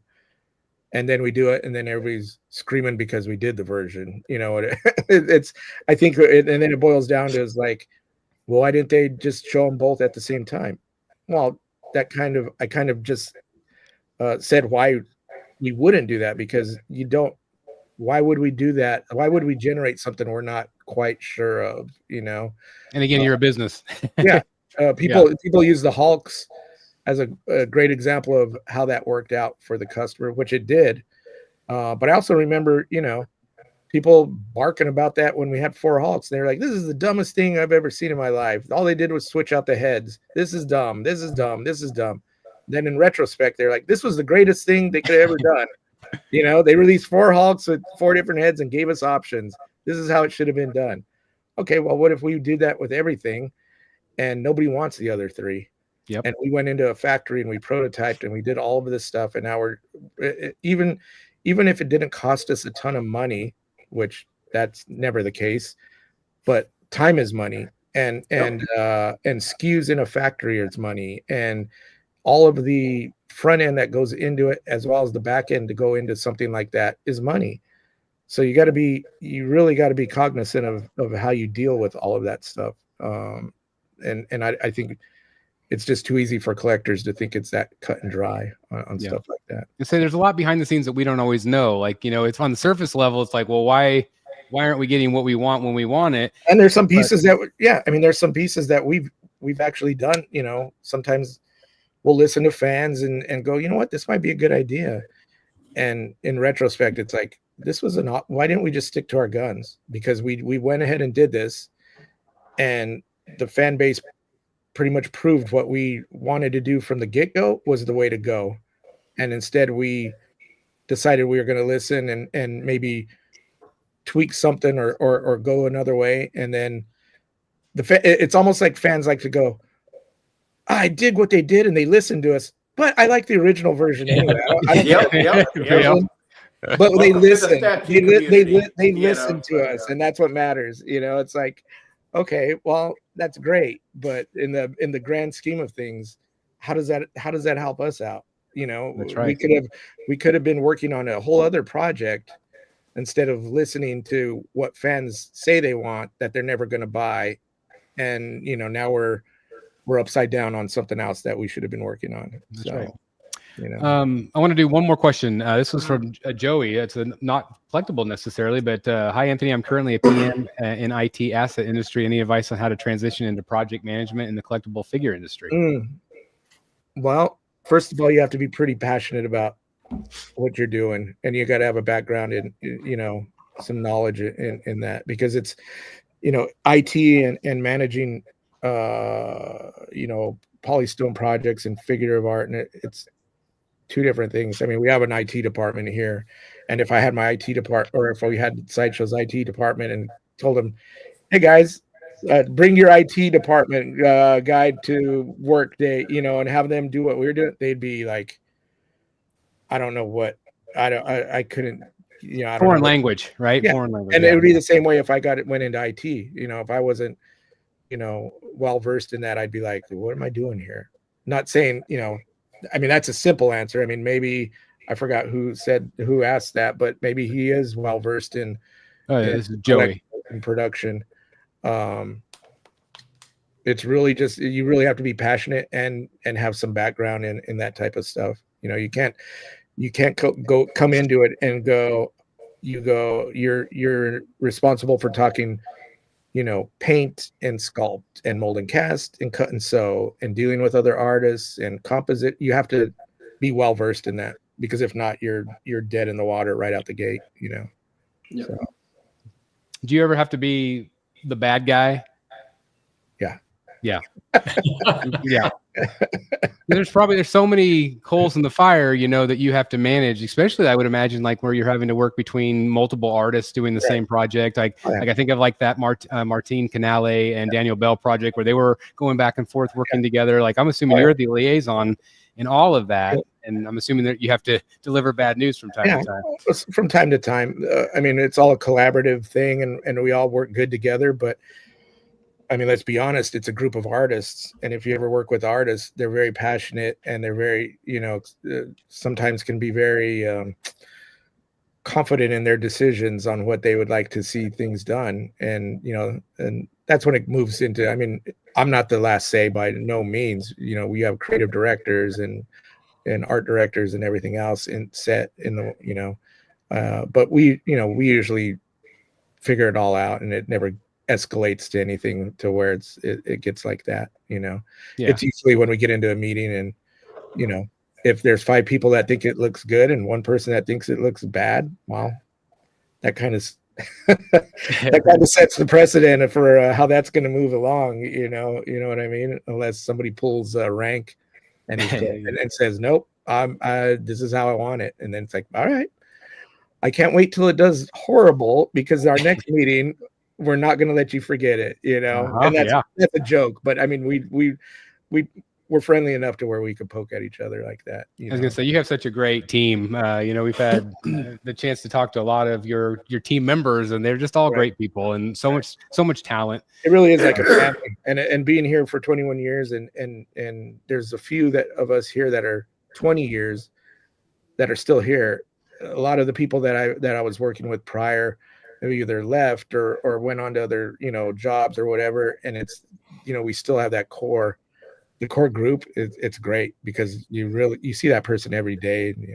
It's just like with any other job, but we work so tight together, and it is somewhat of a looser thing. It's not like we're, working at a job where it's very regimental and, like in a cubicle. We're right next to each other and we're like hollering down the hallway. Hey man, did you get this? And what about this? And did you watch Andor last night? Yeah, I seen it. Hey, shut up. Don't tell us about, it's that type of deal. And we go to lunch together and it's awesome. Nerd out. It's very similar to like what we're doing here. So that sounds perfect to me. Yeah.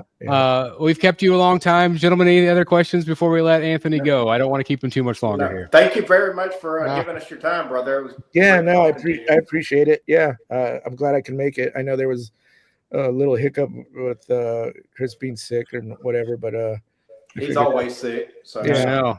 And 5 o'clock, it gives me a chance to stop working early. But, in my real life, I'm an elementary school counselor. That's what I do for my career, and so I'm around kids all the time. And the last couple of years, they just whatever they're bringing in.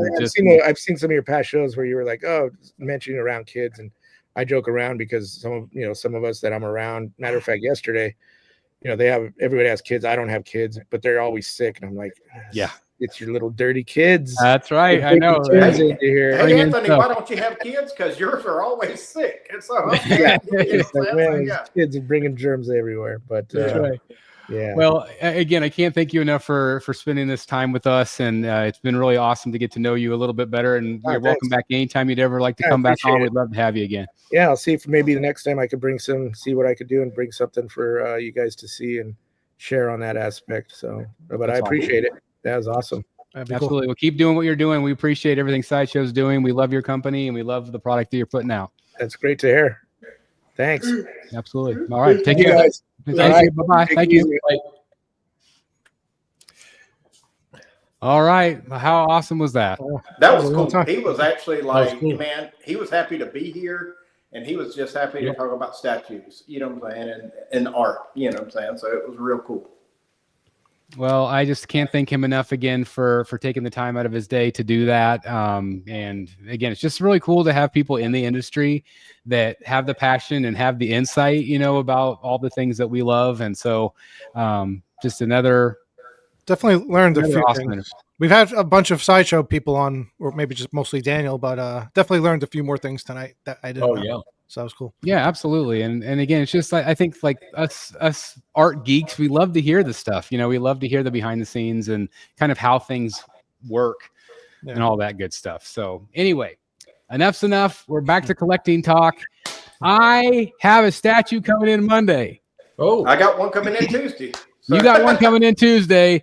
Monday, Batman versus Killer Croc. Cool. Oh, sweet. Oh, that's cool. Nice. So I was telling Matt this earlier. So I reached out to Prime One because, I had the on hold message, Yeah. And so I reached out to Prime One and they said, they responded back that said, I'll just read it to you guys real quick.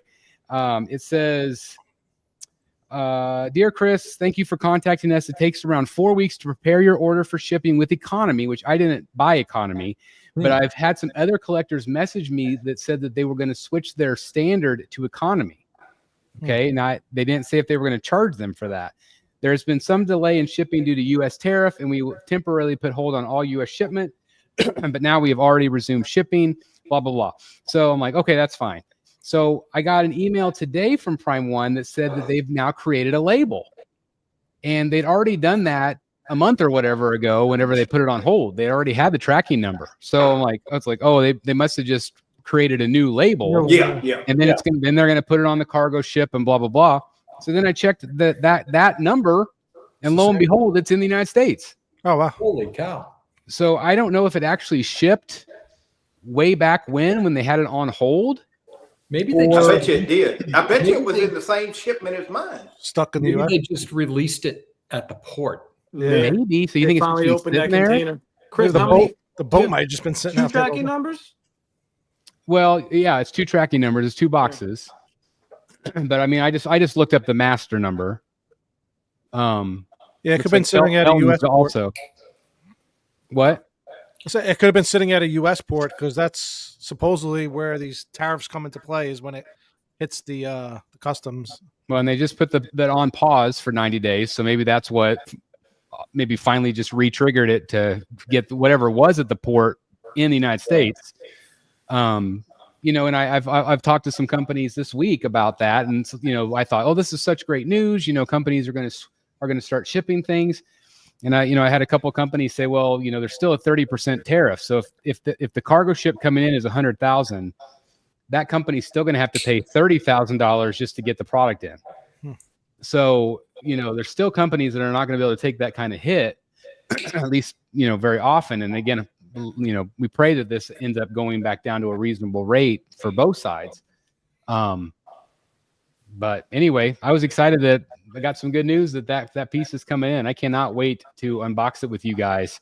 I might need maybe Matt's expertise to help me put it together, but we'll see. What night you want to do, or do you want to do a live unboxing, or? Yeah, probably. I figured Monday or Tuesday, but I know you're getting yours in Tuesday. Yeah, so yeah, that should be good with me. So, okay. All right. Should well, be good with me. That'll be great. That's awesome. Yeah. Anything else from you guys? Anything coming in on your end? Yeah, I got that Darth Vader. I mean, coming in Tuesday. Yep. So excited for that, you know, type thing. But yeah. Yeah. Dry spell otherwise? Yeah. Statues are dry. I have some art coming in from Carla Cohen. That's about it. Yeah, I was going to say Eric's got a piece from her, and I've got a piece coming in. Got news. She shipped the order out, so that's cool. She did. I don't know if she messaged you, but she did message to say that if anybody ever wants commissions from her or her husband, that they are their own representatives now. So you would need to contact them directly if you're interested in. You know, I know like Matt got an incredible painting from Lucio, and so you know, hopefully, if you're interested, you have to contact them directly now. So. Oh, and next week I should be getting a big art haul, like 5 or 6 pieces that I've been having commissioned, and I just told them to wait and send them all at once. So should be maybe next week or the week after. That's awesome. Richard Long, who's the art. Very cool scarecrow. Was the sketches. So Richard, again, he does a lot of the concept art for the statue companies, like Sideshow especially. Yeah, so he does commissions. I have a Joker of his, and that scarecrow looks fantastic. It's awesome.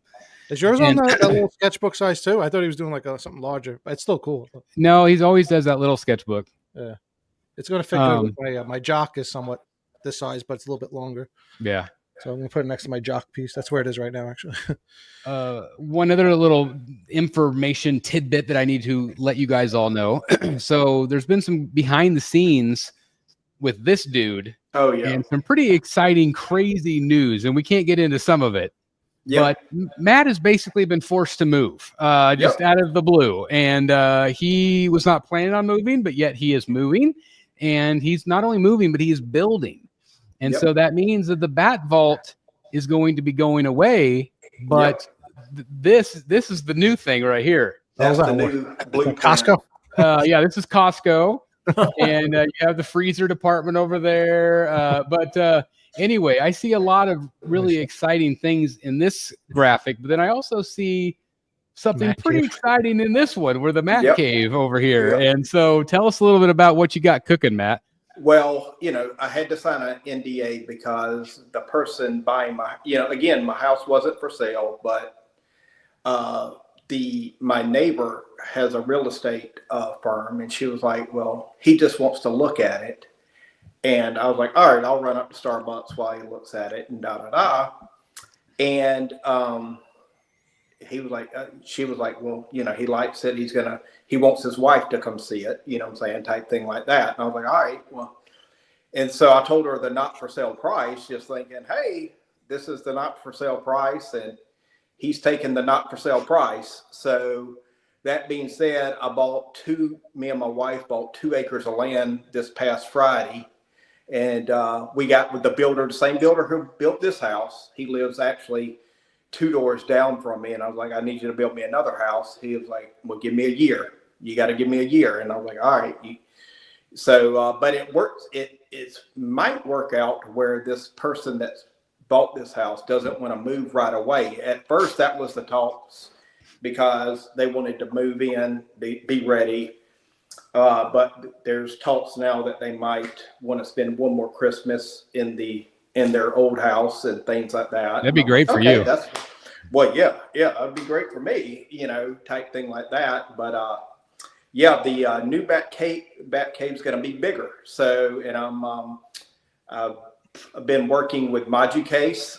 So we're going to Moducase it out. That way everything's just clean. You know, you got that clean look, museum look, and everything else like that. So we're excited. Family's excited and everything. My dogs are excited. They get more land to run around. Yeah. You know what I'm saying? Type thing. Is it the same town or will it be a different town? Oh, same town. It's literally, when I say it's 5 minutes down the road, it's 5 minutes down the road. That's fantastic. Type thing like that. So, but yeah, so my wife, her immediate thing was like, well, let's make the Bat Cave bigger. And I was like, yeah, let's do that. So it's basically going to be above the garage. It's going to be above a 4-car garage. Will be the new Bat Cave. So it's like above. The opposite of me. It's like I'm below the 3-car. I'm going to be up high. Yeah. Yep. That's awesome. A 4-car garage and you know, all that jazz. So one of my favorite things about doing this room is documenting, you know, the step by step, you know, kind of from it being like a junk room, you know, storage into this. Yeah. I would love, if you're interested, I would love for you to document some of that to show people kind of I told, the process, you know. I told Bryan at Moducase, because I've been in talks with him. And I said, hey, would love to document, you know, set them up and, you know, and everything else. He was like, oh, yeah, I'd love that. You know what I'm saying? So, and Jimmy from Godlike, you know, helped me with that intro because he's got Moducases. So thank you to Jimmy and all that. But yeah, Jimmy's even talking about flying out here to help me build them and all that jazz. So I'm like, all right, let's go. Let's document it. You know what I'm saying? Yeah, that's really cool. But my wife I showed her the Moducases and she was like, well, number one, you get more space for your buck, you know, because you can do it as high as you want to or whatever. But she said, just gives it that clean look. It doesn't look cluttered. It just looks clean like a museum. So she was all on board. She was all on board with the Moducase from day one. You know what I'm saying? So, yeah. You can mix it up too. Do a little Moducase, a little custom stuff. Might do some like Todd's pedestals here and there from Spec Fiction, you know, type thing like that. But yeah, so it'll be like, yeah, we're excited. We bought the land, closed on the land last Friday and all that jazz. You know? Congratulations. That's just really exciting. It's always neat. I mean, it's always kind of scary with the idea. I mean, I know Dan just went through that with, you know, designing his whole room and that can be stressful. Like it's a lot of work. Oh yeah. But once it's all done, you're like, oh, this is exactly the way I want it. I was like, hey, I don't need this much room. And my wife's like, no, you want to future proof it, you know what I'm saying, type thing like that. And I'm like, okay. So then, you know, I asked the realtor, I said, well, what's he think about the Bat? She's like, his kids love the Bat Cave. They're going to make it their own Bat. And I said, well, that'll be cool. That'll be pass it on to another generation of having it, you know, and because people are like, you taking your doors? And I'm like, no, they want the doors. You know what I'm saying? Yep. They want the doors. And I said, worst case, I'll have another door built. That was the first thing I told you when we talked about it a couple weeks ago. You're like, are you going to keep the door? Well, my wife even mentioned it. She was like, well, we've got to build another door because this one will just have one single door and then it'll be wide open. And she was like, we can build another door. And I'm like, yeah, that'll be fine. You know what I'm saying? Type thing like that. But to have more space. You're not going that far then, right? You said? No, I'm only going 5 minutes down the road. That's crazy. So did the guy just liked your house that much? He said, like, I'm going to buy your house versus doing the same thing, buying land and just building. Well, he needed it. Again, I signed some NDAs, but you see this person on TV a lot. You see this person on TV a lot. And he just wants it done, right? Like, well, he wants a plug and play. He said, my realtor, you know, said, the realtor that lives across the street, she said, well, every other house he's looked at, they got to they got to hire a general contractor to update it and to do this, to do that. and I said, no, this is plug and play. You know, I mean, with respect, my wife was a tennis player in college. So we got a big tennis court, Dan's seen it, tennis court, everything else like that. So it's literally plug and play. Like you can move in. Hey, what's the Wi-Fi password? You know, I mean, you know, type thing like that, and you're good to go. You know what I'm saying? So it's nice, man. It's good. I gave him it's not for sale price, and he took it's not for sale price. So you know, we'll get out for that. Yeah, you're darn right. That's awesome. Well, and again, hopefully you don't have to move too quickly. Then that'd be nice. Yeah, that'd be great. And with respect to us, if we can get a third Christmas into here, that'd be good. You know what I'm saying? Yeah. So we've only been here Yeah. My wife custom designed, and that's her thing. She custom designs all our houses. And now she's excited to design another house, you know what I'm saying, type thing like that. So yeah, and all that. So yeah.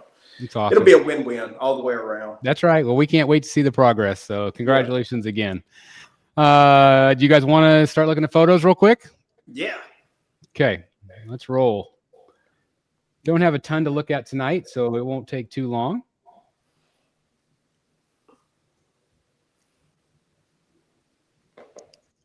All right, let me know if you guys can see the photos coming up here on the screen. You see them okay?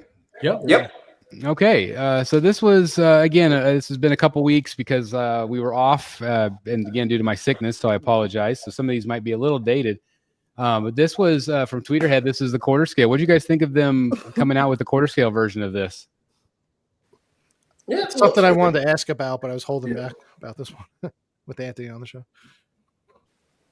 What do you want to ask? No, like how does that work? Because like you said, like they have these things in the works for like years. Like was this planned out a while back, or is it something they just like decided to do all of a sudden? I think that they just decided to do it all of a sudden, from the word I'm hearing. Okay.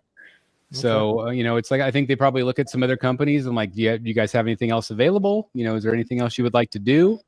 Obviously this is already made. I mean, it's already, the file's already done. Obviously it has to be painted and printed, but the production, that's, less production costs for Chad, I would imagine that, the file's already made. So it doesn't have to pay an artist, but, this has always been a favorite of a lot of people. Yeah. So I'm excited it's been a popular piece. The 1/6 scale was kind of sought after for a while. I know I've seen a lot of want to buy posts for it.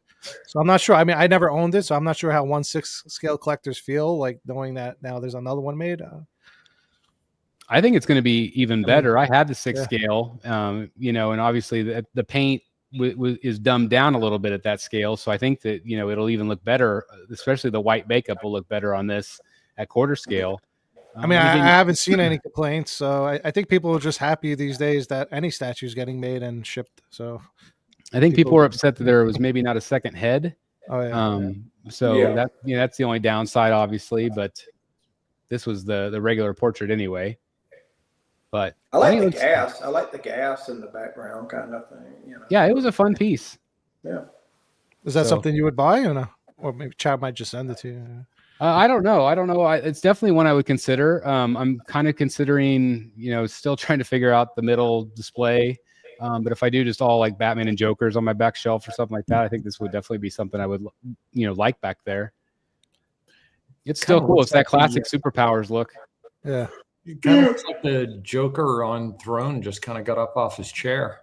Yeah, it's very similar, really. Yeah, I don't know if it was sculpted by the same guy or not. That's fine. Wearing the same outfit as say Cheese, same color. Outfit as say Cheese. Yeah, I mean, personal taste. I might want Joker on chair or Throne, whatever the hell you want to call it, first. I like the on the chair better. It's my personal. Yeah, I do too. I like that piece better. And also, people have compared this. I know, like maybe it was Delaney or somebody that said about the Queen Studios one that was teased, which I don't know if that'll ever see the light of day or not. Yeah. But I do really like that one at quarter scale also. So I guess we'll see. But I still think it's cool they're offering this for collectors that have wanted it at the scale for a long time. Yeah, it seems a lot of people love the 1/6, so I would imagine this is going to be popular. Yeah. So anyway, that's available right now. And again, if you missed the news, all sales for Tweeterhead going forward will be done through Sideshow. Mm-hmm. So golf clap. I think that is a golf clap. Yes, I think that's definitely Chad will have a few less headaches. They won't have the customer service issues anymore, and that'll be the end of that. So, yep. So again, there's that gas effect you were talking about, which I didn't notice the gas effect until we started looking at it tonight. Yeah, it was so neat because it was kind of this clear resiny material. I thought it was really neat for its time. I had this in the old attic Batcave, so this is an older piece. Wow, it's that old. Yeah. Oh, here's the Queen Studios. That one looks better to me, of course, but will we ever see it and how long? I don't know.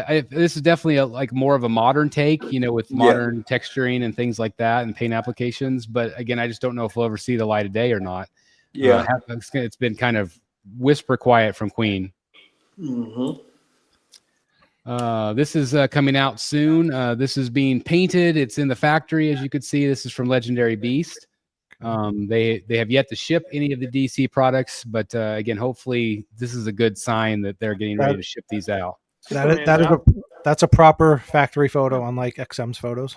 Yeah, it doesn't look quite as photoshopped, but anyway, I'm excited for this piece. This one's coming to my Batcave in the black version, and I still haven't ordered the Joker. I still just can't quite bite the bullet on that one, but I am excited about this Batman. Bill, you said something? He said that the DC pieces haven't shipped. Superman's out. Oh, that's right. Thank you very much. I did. So is it kind of shipped in limited quantities though? Yeah, a few people have gotten them in. Maybe, but you're right. I'm sorry about that, Billy. I stand corrected. By few, I mean I think I've seen 3 people get it in now. Yeah, I think Marcos from Godlike, he's getting it in this week. The Superman, he's excited. Yeah. Okay, that's great. Recently, say that again. No, I'm just reading this. No. Oh, okay. So obviously with the beginning of May, there's a lot of Star Wars stuff, and Sideshow came out with a ton of stuff that they revealed, not only from themselves, but Hot Toys and other companies. They did announce a Scum and Villainy 6-scale line, which I thought was fun. A lot of the characters, from Lucasfilm. So if you're a 6-scale collector, that's pretty exciting. I always loved all these characters. I always thought they were cool. I had all the old Kenner figures of these guys. Yeah. Loved Bib Fortuna. That's one of my favorites. Yeah. So let's move on to a variant. Then we talked a little bit about the variants, and again, I want to thank Anthony for being real transparent about that. I thought that was interesting.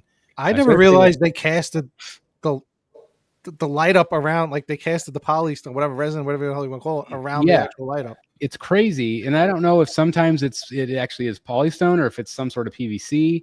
I assume they just snaked it through the thing. Yeah, but I thought that was really interesting too. And this is that variant. I like this one better than the original. I like this one. This thing is like when it lights up, it's awesome. Type thing. That is cool. It just looks like molten lava to me. Like I love the red paint job on that, and I feel like the colors on him pop more. It's kind of got this blue effect to him. Yeah, I think they're both great. I just think I prefer this one. I like this one. I like this one better, but you lose the transformation portrait with it. Oh, that's right. Were the prices similar, or was this one more? It was the same. Same, okay. But just one less portrait. So yeah, it was. Look at that light up. Now, is this something that should have been released at the same time, or no? It doesn't matter. Yeah, well, some people obviously will feel that way, but again, according to them, they just don't know how well they'll do. So the first one sold out quick. It doesn't make financial sense if they just don't know. And I think everybody doesn't know right now because sales are what they are right now. There's people just not buying like they used to. So I think they have to be more careful. Few people trying to chase down the first one after it sold out. Here's the 2 side by side, and again, I think they look great. I just do feel like the white skull pops more. Yeah. And just the bike. I think they both look great. But I don't think you can go wrong either way. If you can the original, I think the second one is just as good. So it depends on just kind of like what version you like. I love pop, but on this one, I like the original better. I like too the grittiness of the original, Eric. The grittiness of for Ghost Rider, the first one looks more like Nick Cage movie-ish, like right out of the comic book, basically.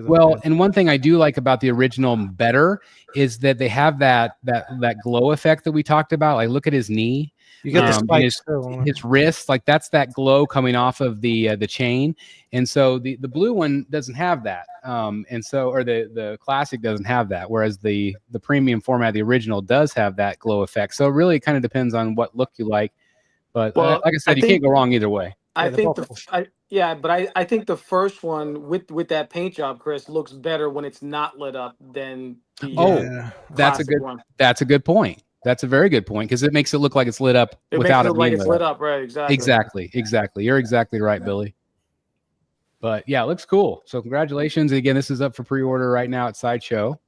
Yeah, the first one didn't sell out at pre-order. It sold out once people started getting it in and seeing how awesome it was. Look at that light up. That's got to be one of the best light ups. I think so too. I think that one and like that old was it Iron Man? That one that with all the stuff exploding out that looks so good. That was a good one. Yeah, that's what reminds me. Oh yeah, that was the Mark 7, I think. Yeah, that one was like that reminds me of this. You need a Batsy category for best light up for this thing. Yeah, maybe that's a better category. Thanks. Help me remember that come October, okay? This is obviously going to win. Yeah. Another variant was the Archangel. This one was sculpted by Daniel Bell. I like this one better too. Me too. Than the original. And Comic Concepts has this one, so I'm the other way around again. I like Comic Concepts. This one, I like the original too, but this one is missing the other two portraits, right? Right. Again, it just has the one portrait. Yeah. So, you have to kind of take it for what it is, I guess. And you mentioned Comic Concepts. If you guys do use that site, please use code BSC. It'll save you $10 on your order. Yep. Every bit helps. So I want to thank Joshua for allowing that to happen. That's really cool. So this is the X-Force look. Yeah, X-Force. Yeah. So yeah, like Billy said, it just has the less portraits, which does suck. But I really like the base blue. The same on this one. It's still got the skull base. Yeah, skull base. All right. So I think everything's pretty much the same. I don't know if the skulls are painted a little differently or not. I don't think they are. But I just love the silver and gray color scheme with the blue pop of face color. I like that. Again, both look good. It's tough to say. It's so different, though. I can see people maybe getting both. Yeah, I think so too. Yeah, I think, absolutely. Because you could switch the portraits. You could have one with the, a different portrait. Yeah, that's true. Yeah. Oh, that's a good point. You could, yeah. Yeah. This one was from Hollywood Collectibles Group, which has done some nice pieces over the years. But this is a life-size alien. Seems like it should be glossier, no? This thing, if you're an Aliens fan, I'm sorry, this thing is not even close. You know what I'm saying? And I hate to say that. But if you compare it to Prime 1. Well, yeah, compared to Prime 1, but then Queen did the life-size bust, Queen Studios. That one was so good. And that thing is just amazing. And then you look at this one, and it looks like plastic. I'm sorry. Cool. It just looks plasticky and dull. And it's flat. And they're wanting $1,600 for it. Yeah, I mean, that's an easy fix. They could just clear coat it with gloss, but that's weird. Yeah, but I would just rather get the Queen Studios one, Yeah.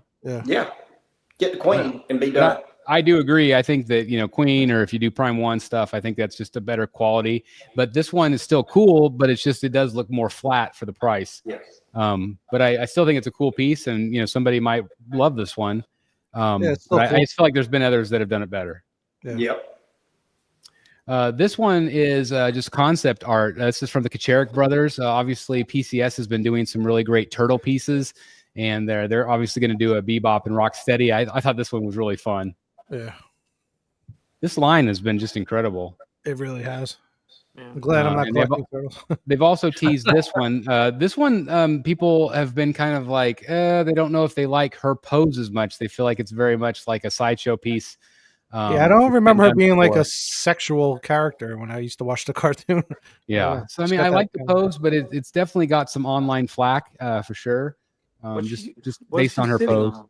What is that? Like a newspaper. Newsstand. Oh, a newspaper thing. Yeah. She's a reporter, so it's, makes sense. But I wonder if they'll retool that a little. I never watched that episode. This one was revealed to us on a recent show, and again, thanks to JC for letting us do the full reveal. But this is the Absolute Batman. Really love the way this one looks. I'm not as keen on the base. I think a lot of collectors have felt that way, that they wish it was just kind of a regular base instead of a forced perspective type of thing. Me too. They are doing that with the animated series one that they're doing, and I think it works okay for that piece. But I would rather them do something else. Dan, I don't think I've heard your take on this one. What do you think about this look of this character? Yeah, I think it's cool. I like it a lot. I like the design. I've read a couple of the books now. You like the base? I like everything about it. I don't have as much of a problem with forced perspective as some people. I kind of think it's cool in a way, but with this one, the way that it's done, because the buildings are a specific scale and don't go from, a slightly smaller to slightly larger scale. Yeah. he kind of looks a little bit like Godzilla-ish. Exactly. Godzilla. Exactly. I feel like the building should taper almost, so that so it looks like you're looking down on him almost. I don't know. It's kind of hard to describe. I agree with you. It doesn't have a Gotham feel. Like the first thing I noticed, besides true. the helicopter, is that giant, looks like a satellite disc. And I'm like, is that like the Starship Enterprise flying through? It's a helicopter. Oh, it's a helicopter. Okay. See the helicopter with the spotlights? Okay. I thought it was a satellite dish. No, that's what that is. It does kind of give you that old animated series feel. Yeah. But I definitely see both sides of the coin. I just think I would like to see them do something maybe a little bit like a rock base or something that's a little bit rougher. Because he's such a badass character. And again, like Dan said, you kind of get that Godzilla vibe going. Yeah. This is the Luke Skywalker that we were talking about. And I really like this one a lot. I definitely see where people could be upset about the price point. And again, I want to thank Anthony for kind of walking us through that. But I really like this one. What do you guys think? I pre-ordered it day one. I love it. On it day one. I mean, I was glad to hear he said that it's doing better than expected. I love it. The engineering with the floating effect is really cool. I love everything about it but the price. Now, I was talking to somebody, and he's kind of like, let's say he's in the Captain Morgan pose, right? If you take the X-Wing door and all that stuff off and you threw it on the base, do you think it's a $1,250 thing? No, not at all. Right. So, like, how do you justify the price? I know it has like a light up, right? But I think that it's cut and sew. I mean, I think that there could be a number of factors. Like, again, it is a Disney license. Yep. And so that right there, I mean, I've talked to companies behind the scenes about this very topic, and I can't mention prices, but guys, it's astronomical. What Disney charges. And then, of course, not only Disney, but then you have the properties of Disney. Star Wars is one of those companies that are incredibly expensive. Also, there are times where you have to pay a likeness fee. So Mark Hamill might have a likeness fee. I don't know if that's the case here, but that also might add to the cost of a product. But I agree with you, Billy. I feel like if you take away the ship, which again is going to be, he said it was going to be like 3D printed or something.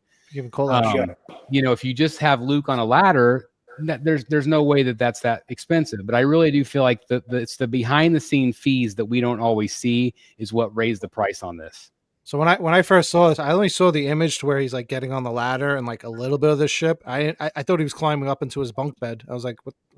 And then once I saw the whole photo, I was like, oh, it's like part of a ship. But it was kind of funny. It looked like a bunk bed ladder. It does have the cut and sew, which could increase the cost as well. Possibly. I don't really know what goes into that. I'll have to ask Tim Hansen on that. Maybe we can have him on talking about cut and sew, because I know he still does a lot of that. Obviously, there is a light up feature, which again increased the cost. So, I mean, I definitely see the pros and cons to this piece in terms of price. But again, I don't really have the inside information, obviously, but just knowing what I've heard before, talking about this particular license, it's incredibly expensive. Looks like a pretty big piece right there. Yeah, it looks big. Yeah, I think it's like 30 something inches. I think, or something 30. I mean, it's definitely impressive, and it's new. It's nice that, even though you won't see it, if you're looking at it from this perspective, they, have elements in the cockpit that they, like a lot of details inside it, but you probably won't see much of that. You can't open and close it too. Like you can have the door open or close. You can open and close it, yeah. Which adds to the height. I like it open. Yeah, I like it. Yeah, because it looks more like a ship. Yeah. Yeah, it makes more sense with it open. I was saying to Matt, guys, that I think that this, especially now hearing the success that this one's had already, the early success, this opens the door to other pieces like this in other genres. I mean, imagine Batman getting into the Batmobile, but it's just a part of it. And being more expensive, though. Yeah, but it's also different. It's not the same Captain Morgan pose, leg on a rock, kind of. I like the fact that it's something different. It's very creative. Yeah, I can appreciate that it's different. Yeah. And not everybody be like, well, I don't like it because it doesn't have the whole ship. Well, yes, I get that. To build the whole ship is going to be $3,000. If you're going to about $1,600, get ready for $3,600. Right.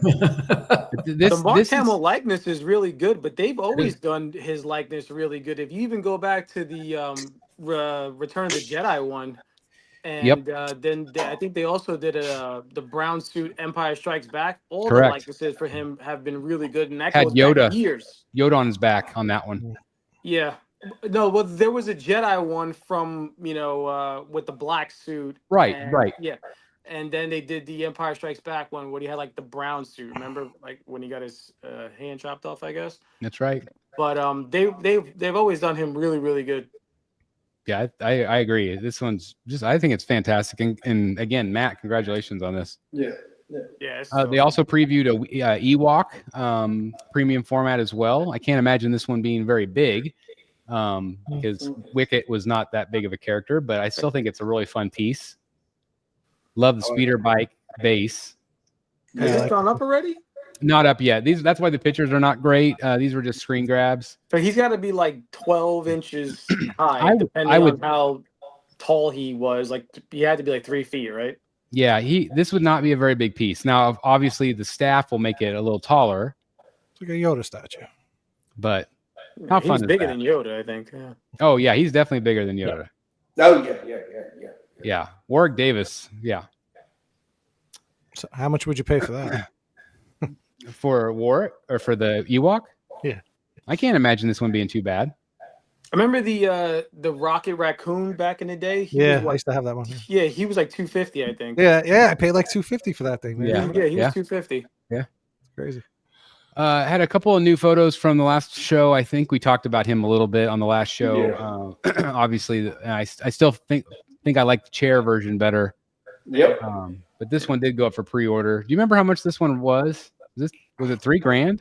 Yeah, it's up there. It's up there, brother. That's silicone on this one? Yeah. Yeah. I still don't see $3,000 here. Platinum. Still don't see the likeness there. That one's a little off.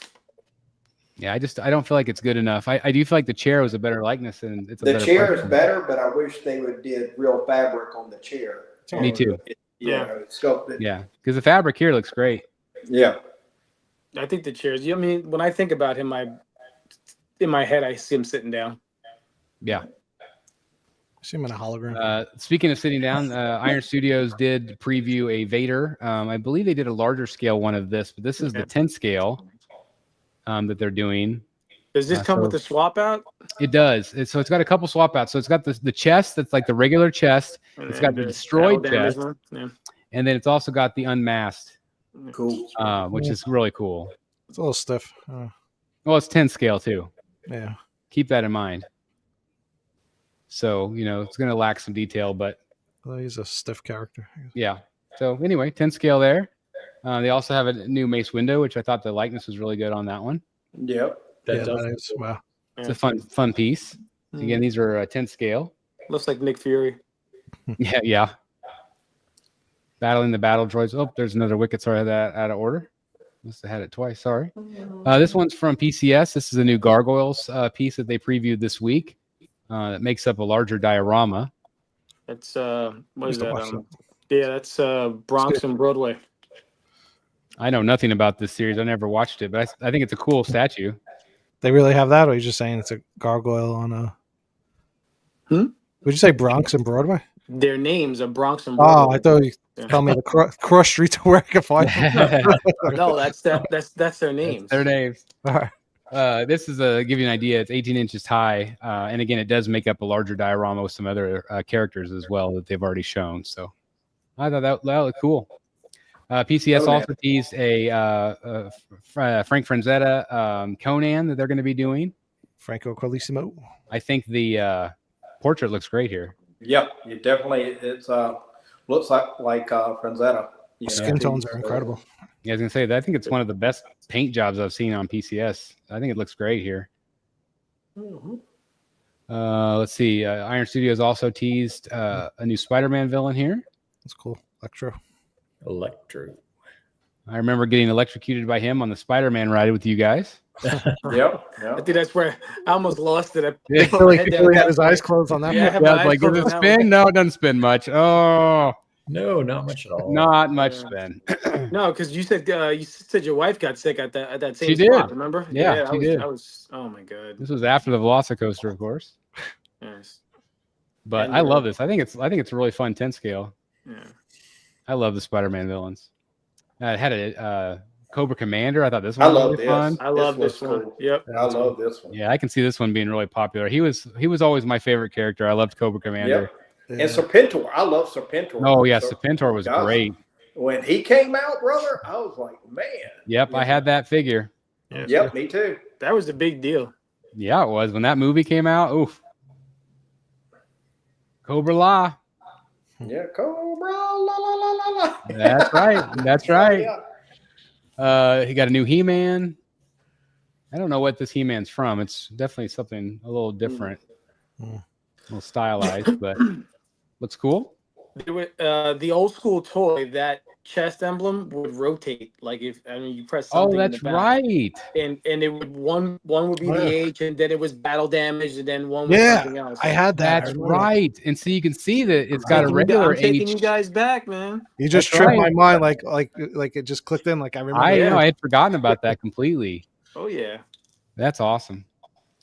This one also is what is this? Saint Thea, Knights of something. I don't know. This is a video game something from Iron Studios as well. Sorry, I don't know much about this one.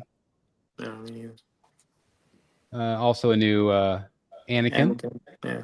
I love when they do these blade effects. I think it looks so those cool. are cool. Yeah. Yep. I guess this is from Clone Wars, right? Yeah, I think so. So obviously they'll have two different lightsabers, one regular one and then the one that's moving. But cool piece. And they also had a Mortal Kombat. Mortal Kombat. It's Katana. Katana, yeah, she was bad on the game. Yeah, she was good. Sure. So Iron Studios, they keep pumping these things out. Sure do. Different portrait, as you can see, long hair and short hair portrait. Oh, cool. So if you're a fan of that series, you might want to pick that one up. And then they have this alien guy. I don't know what this is from. Area 51? I don't know. Yeah, Area 51? I think I saw that in my backyard. It just says an first I alien thought it was appearance Diehl, from but, Brazil. Yeah. So I don't know. I don't think it actually goes with anything. Unless you're in Brazil. I guess so. If you're an alien fan. It's Brazilian. And then an Avatar piece also. I love the clear effects. That looks great to me. Yeah, it looks good. And there's the whole thing. And that's from the last Airbender. Yeah, Airbender, yeah. Very nice. Some Hot Toys. They had a new Stormtrooper. I thought this one was pretty cool with the kind of painted on effect. Yeah. Kind of that matte gray look. Mm-hmm. That was cool, yeah. Elite Squad Trooper. There's always some variant from these Hot Toys. I tell you, they're always coming out with something new. Now this one does the light up. Yeah, everybody. This one sold out like crazy. Like waitlisted really quick. Yeah. Yeah. These clone troopers, there's so many variants. They really are popular. Just keep cloning them. Yeah, but I see what you did there. There it is. We need to have like a little rib shot. Sound effect. My god! Dad jokes here. I thought this looked really good sculpt wise. That looks great. Yeah. Very good of Poe. This is obviously in his X-Wing fighter gear here. Poe. But I thought the likeness of Isaac was really good here. Yeah. Yeah, it looks good. I'm assuming he comes with BB-8. Oh. I'm not sure. Might have to pay extra. Of course, there's a Jar Jar. Jar Jar. I don't know how many of those sell of Jar Jar, but he definitely has a cult following, which is crazy. Yeah. Oh yeah. He's got that small following. Yeah. That's like. I didn't mind him until I read everybody's comments, and then I was like, oh yeah, he was kind of annoying. Yeah. This one I thought was really cool. This was from Star Wars Rebels, kind of a stylized Vader. Yeah. Yeah. That one sold out quick too. Yeah. Something real different. And his mask looks more like the original kind of samurai look that they were originally going with. So anyway, I thought that was a cool piece. Again, Hot Toys. Actually, this is that Hondo Studios that did this one. I think they're in conjunction with Hot Toys, if I remember right. Yeah. And then they also had a Palpatine. Again, Star Wars heavy tonight because of all the May the 4th stuff. Yeah. But I thought this one was just okay. Yeah. I do not like him without the hood. He doesn't look right to me without the hood. I like the hood. Yeah. Yeah, I think I agree. But I do think that this is better. Yes. Still a little derpy kind of to me, but I still feel like it's better than the Emperor portrait. So I don't know. They both. This one I thought was really cool. I don't know who this character is, but Darth Nihilus. Yeah. This character looks awesome. Is this from the Ahsoka series? I think it's the animated thing. Okay, I haven't watched Ahsoka or Andor yet, so I just know the name. I'm not familiar with the character. I've been on my. He's a popular cosplay character. This is. I think this is incredible. This is from In Art. I think it's one of the best likenesses I've seen. That's awesome. It is. Alan Rickman through and through. Yeah. We're big Harry Potter fans in our family. I would love to pick this up. I just think it's so fantastic. It's awesome. Did you see the ride at Disney went on fire or something like that? Oh my god! Which one? I don't know. One of the Harry Potter rides, like something nearby, caught on fire. The popcorn cart caught on fire at Epcot this week. Maybe that was it. That we always stop at. We're big popcorn people. But anyway, I think this. I mean, especially like when I look at this picture, like that it looks incredible. It does. I mean, hey guys, I gotta go. Okay, thanks, Matt. Y'all have a great one. Okay. You too. You too. Right. You too. We're about done here, so we got a few more to look at here. But Snape looks incredible. I am so impressed. I hope they're able to actually make that look like that whenever it's produced. These are 1/6. 1/6. But sure looks great. I would love this to be a statue. If they could duplicate that, I would buy it. He was my favorite character in Harry Potter. But anyway, it comes with some accessories as well. Some dark arts potions. I had a couple of photos of Moon Knight. I don't think we actually had it up for pre-order last show, but it is up for pre-order now. Love it. Jeff Delaney said he was teetering on this one. Yeah, I could see that. I wonder if he ended up picking it up or not. So I think Delaney, I missed when you originally showed. So the wolf is a knock, like homage to the first appearance. Right. I believe it has nothing to do with Moon Knight after that first issue. That's what we've heard. That it's just he was very limited, and that was kind of his first little villain, and then he hasn't really been seen since. Yeah, it was Werewolf by Night, so it's kind of weird that they chose to include that on the statue, but it looks cool. I mean, other than that, it has nothing to do with the character, though. And this one, I think, was sculpted by Maria, right? Pamfilova? Yep. Yeah. So this reminds me of the Black Symbiote Spider-Man. I kind of up on that tower, yeah.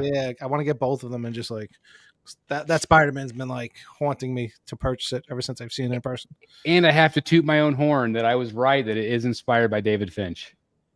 Yes, she did confirm that, so I thought that was pretty cool. Because I'm like, the moment I saw it, I'm like, it looks like a Finch Moon Knight, and that's exactly what it is. It's awesome. So I thought that was pretty neat. You gonna get it? Me? Yeah. No. I am getting more art, though. I just spent a small fortune. Jeez. I had to pay for all my CGC ones this last week. All at once. That hurts. That hurt. This was that really cool one that we saw previewed at one of the Next Level events, which we should, by the way, have one of those coming up soon. I think maybe in June.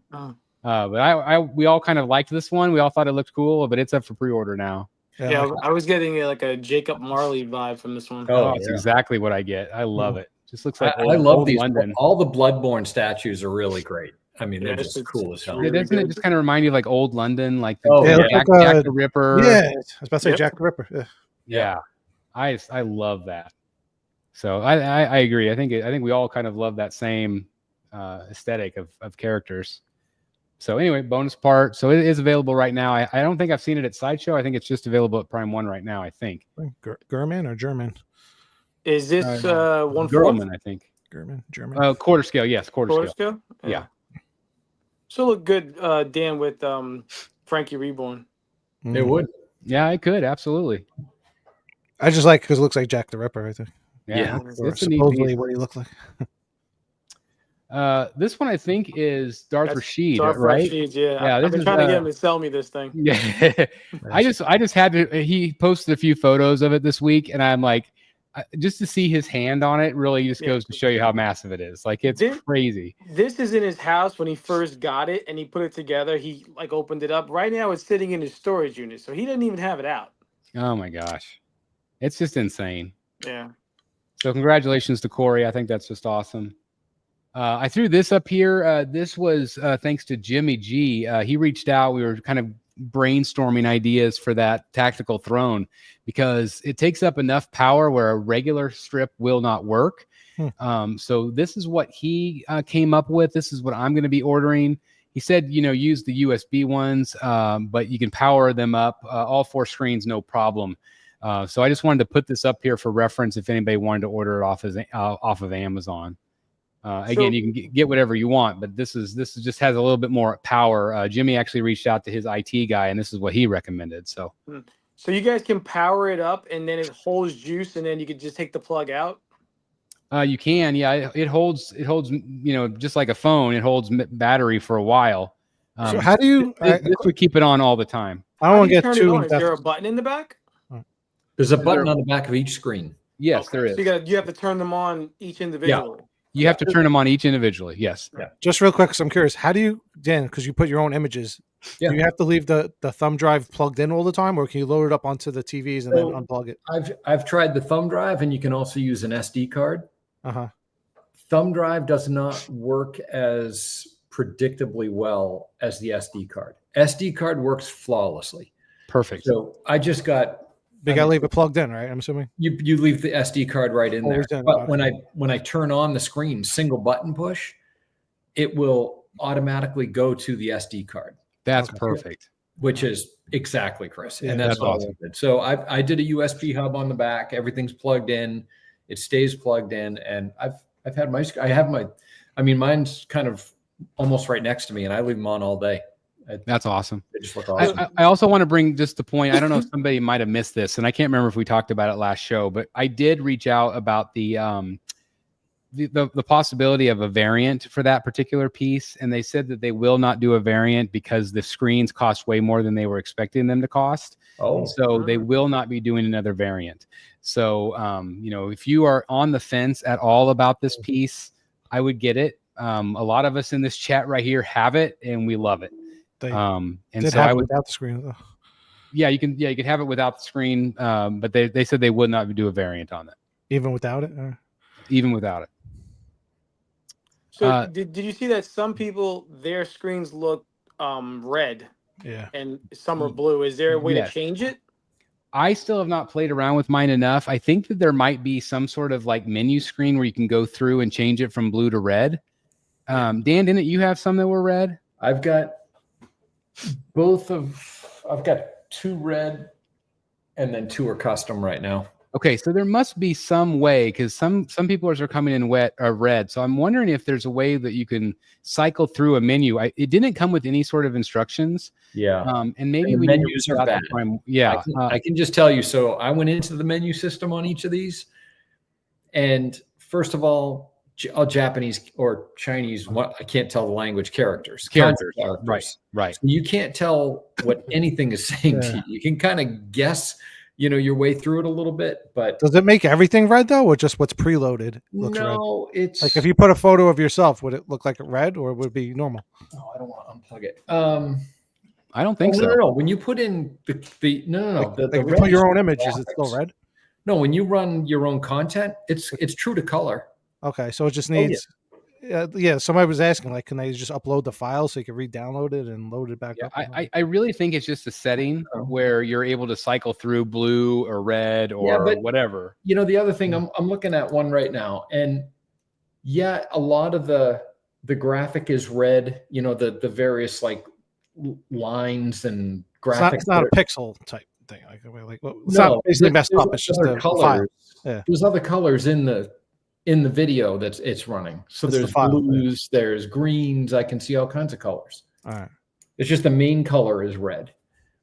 This is absolutely incredible, by the way. So this is Danny Earls. Which congratulations. I feel like he has been on fire the last month. He's come up with all these amazing covers. He's like the master of buildings. He's getting a lot of attention from DC as of late, and Marvel. So I'm really happy for him. And this is one of his wraparound, not a wraparound cover. This is going to be a Mondo print, right? No, this is bottleneck. Bottleneck. Excuse me. Sorry about that. This is going to be a bottleneck print.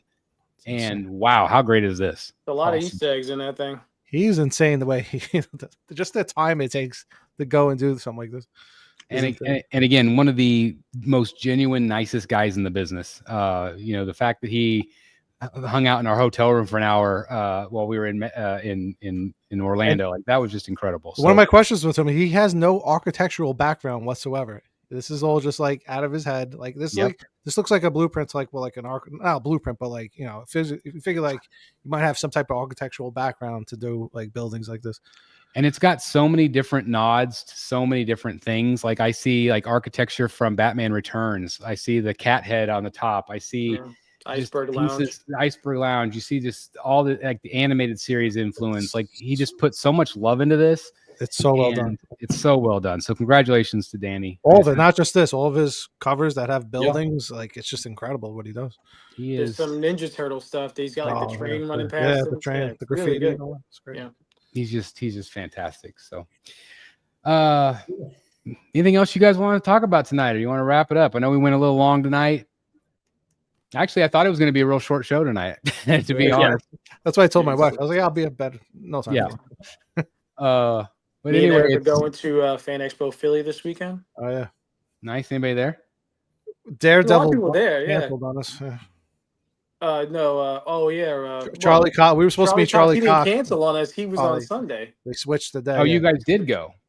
No, it's this coming weekend. Oh, this coming weekend. All right. But they announced Charlie Cox for Saturday, and I bought tickets for Saturday. And then like a week later, they're like, "Whoops, we mixed up the date. He's not there on Saturday. He's only there on Sunday." Yeah. So they're like, "Do you want a refund or do you want to switch your day?" And we're not there on Sunday, so that stinks. But they have a lot of artists going. Capullo and Snyder there. Who else? Jonathan Galapian was supposed to be there. He canceled. Did you ever get yours from him yet? No. So I spoke to his wife. Their daughter's having a graduation or something that weekend, and she told me it would be ready soon. But that was like also like another almost month now. Excuses. Yeah. So yeah. Pardon me. I mean, listen, I don't mind waiting. I hate when I pay for something though, and then I'm waiting. I like a lot of these commissions. Yeah. Like I told you guys, I'm like now pre-ordering statues, and now I'm pre-ordering commissions. Like a lot of stuff I paid a lot of money for, and I'm waiting still. I am after this David thing. I am done for a while. I got to be done. And just cool my jets a little bit. Take a little bit of break, but it's expensive. Heard that before. I seriously, I have to. Like, I mean, again, when you spend that much money at the same time, again, I got a full size. That's $3,000 plus $1,500 plus two $800 ones. Ooh. And I had to pay the fees on top of those, the CGC fees, blah blah blah. So I need to be done. What was the full size? 3,000. No, what was it? Bane. Oh, the Bane. Angry torn mask Bane. Angry. Like I said specifically, like the Prime 1 statue. So then I'm also getting the Joker, pointing the Joker fish, and my portraits are Talon and Calendar Man. I would imagine he knows who you are by now, and he probably knows what your collection of his pieces look like, so he'll cater to your liking. I'm hoping. And I hope so. Should. It's like that Batman statue collector guy, another commission. How many damn? I'm gonna get me another goat. There you go. Looks good. Yeah, that's awesome. Yeah, it's awesome. Came out great. What is that, like 18 by 24 now? Yeah, it's 18 by 24. Yeah. That's what I have all my big ones. Jim Lee, my big Finches, my Lee Bermejo.